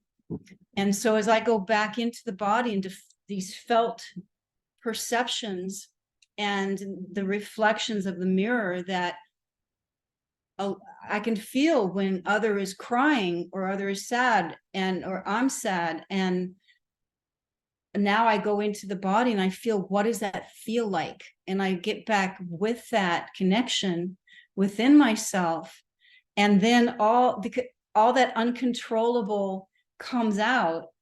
And but what it brings is, because the sadness doesn't belong to anyone, it's just arising, and or the happiness, or the even the awe, looking at the mountains in containment, or the awe when I'm in the containment of sound and I'm in that loud present moment, the awe, it just arises. It doesn't belong to anyone, and neither do these emotions that we like to label sadness and anger and all these different labels that we give them and stories that we give them. It's just an actual arising. And for me, it's a very body felt sensation, and an opening that allows that mirror to be seen and experienced as the whole and as myself. It doesn't mean I pick up their drama or I add their story to me or anything like that. Sure. It's just when someone is, say they lost something that they loved and they're telling me, and I can go ahead and drop into that physical sensation of connection, of they are the mirror of this emotion's happening for no one. And then I can not even tell a story of, oh, if I lost someone, none of that BS. This is just connection. We're one. You are me. And then sadness is allowed to arise. And this connection happens that belongs to no one. And I'm just starting to play with this right now, because people would be happy. And I'm like, I want to feel happy. It's just nothing. So this is what was shown to me. Yeah. Thank you. Yeah. And just a reminder, there is absolutely nothing that is wrong or right. There is just what is. So we no matter what we experience, if we just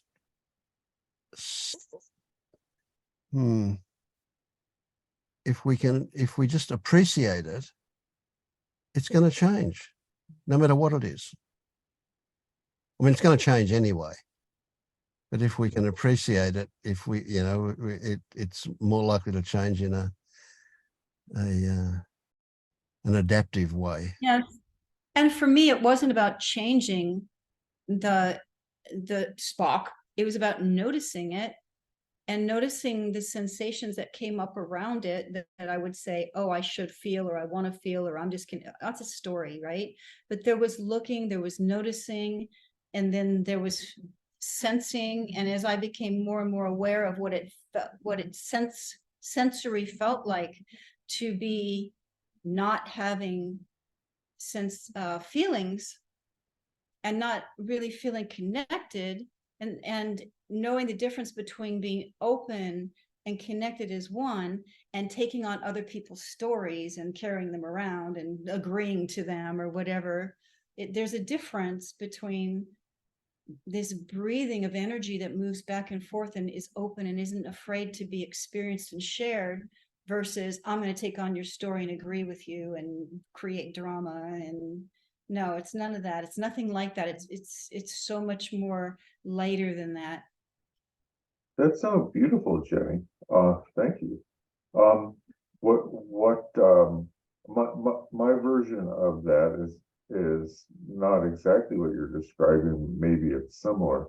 When I'm dealing with people who are expressing opinions or stories that, you know, I would have found difficult, I connect more with the energy. And when someone's happy, I don't connect with the story, I connect with the energy. And it has just made a huge difference. Yeah, it's possible to have a conversation and not take on the story, but to be quite present to what's going on, the feeling tones and like maybe the enthusiasm or the you know, joy or just moment by moment. And that for me has been a really beautiful feeling of connection with people. Yeah, that in the connection is the beginning, big thing, isn't it? in the beginning, of course, the enthusiasm was more comfortable, and then the sadness came, and then when crying would happen, it was like, oh, and then that got more comfortable. Now I'm practicing with anger because I've you know, lived with this story that anger is scary, and so now when anger happens, to go ahead and feel, be present with that as well, and not react or make the story, and just, it's such a rush of energy when it's not held back and not made a story about and projected and made into a drama. And it's just like right now I'm having the most, I got bumped off because of lightning. I'm having the biggest lightning and thunderstorm, and it's beautiful and alive and energetic. And anger can be that same way if it's not taken and projected and drama made, and it's just allowed to rush through the body. And same with sadness, and tears come, or it's just this allowing to happen now that I've come back in. But I was here for so long because I didn't know how to allow this to move through my body and not react and project and make stories and make drama out of it. So but just to allow it to blow through like the weather. This is a sunny day, this is a stormy day, you know? Yeah. So Seb, it occurs to me that your lack of emotion when you're relating to people may well result in a feeling of disconnect for them. How does it feel for you? Do you feel connected to the person that you're relating to?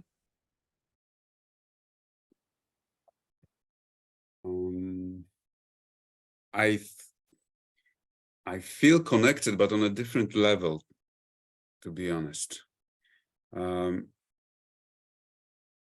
Because this is just like Jenny said, it is, I'm not connecting, and Jeff actually, I'm not connecting with the story at all. Well, usually, unless it is unless I am connecting, I guess. But usually not, and I'm not interested in she said, he said, etc.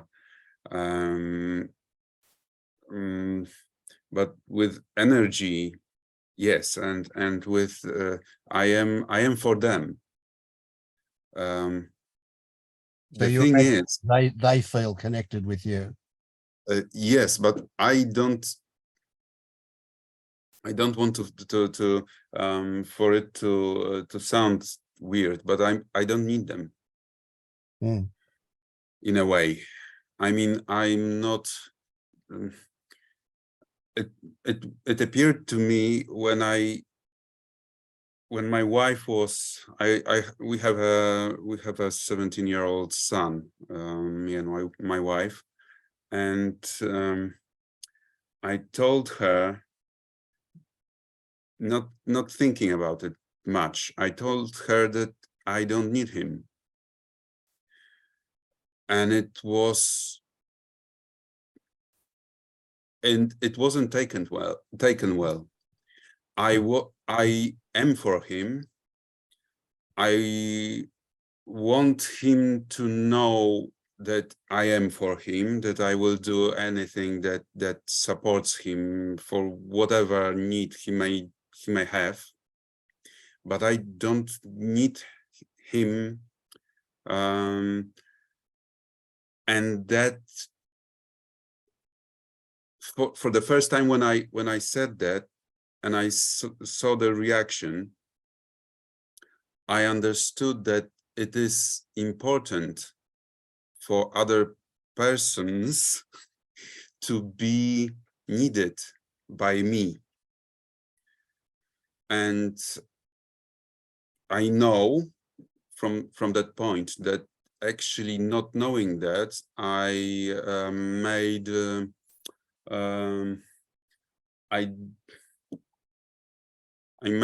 him suffer. Yeah, I got it. Yeah. So we're talking about skillful use of language. Yeah. I made him suffer Okay. because he is not needed by me. Yeah, by his own father. Yeah, but he So didn't he understand doesn't feel needed. He had no idea where you were coming from. No. So let's say it again. He had no idea where you were coming from. Fortunately, he doesn't know that. He didn't see. He didn't hear that. It's only my wife that heard that, and she kind of catches my drift. Yeah. She kind of knows what I'm talking about. Kind of, only kind of. She's just taste. She knows the taste of it, but she doesn't understand it. But You know, I have. Sorry, I will just finish the sentence. I know that I made him suffer unconsciously. I mean, I did it unconsciously. I should have engaged more and make him needed by me. Yeah. He should have felt that throughout his life. He didn't. He hasn't. So that is something that I don't feel guilty about it, because this is the best happening done to the best of my ability. I can't feel the guilt anymore. Until he wakes up, he will never understand what exactly. you mean. And Exactly. languaging is very important here. I can relate to what you're saying very much, Seb. Had a situation where someone very dear said, do you miss me? And I said, no, and oh my goodness, I'm not important anymore. So it was solved with languaging here. It came to say, well, no, yes, I do really miss you, but I'm not at all lonely. Yeah, I want to add to that. I have to go now, but I'm going to add one thing before I leave is I don't need others either. I don't need anyone, but going for the ride, like I can't make someone feel they're needed, but when I connect, for lack of better words, connect with my heart and go for the ride, it's for me, because there's no one out there. You're all me. Yeah, exactly. So when I go for the ride with you, I'm going for the ride for me. And in doing that, you feel like I've got your back, like we're connected, like you matter to me. But I can't make you feel that way. I can't tell you I feel that way. But because you're me, I'm going for the ride with my heart, with going for the ride. You are my ride. And that is what has you feel connected to me in this world. And no, do I miss some people say, oh, do you miss me? I'm like, please, no, I don't miss you. Ooh, yuck. Yeah. But I don't say that. No. And if they really pushed, I said, look, I don't miss you because I know that we're always connected. Yeah. It's definitely in the words. It is. Yes. Yeah. Anyway, you guys. gotta Developing go. discernment is a big art. Bye, Jenny. Bye. Right, Terry, that was good what you said. Thank I you. love that. Yeah. So one thing that came up for me then was there will come a time for you, maybe soon, where you start to appreciate that everybody else is you. I know they're just words at the moment, but they're very likely you will start to see that what you take other people as is your projection.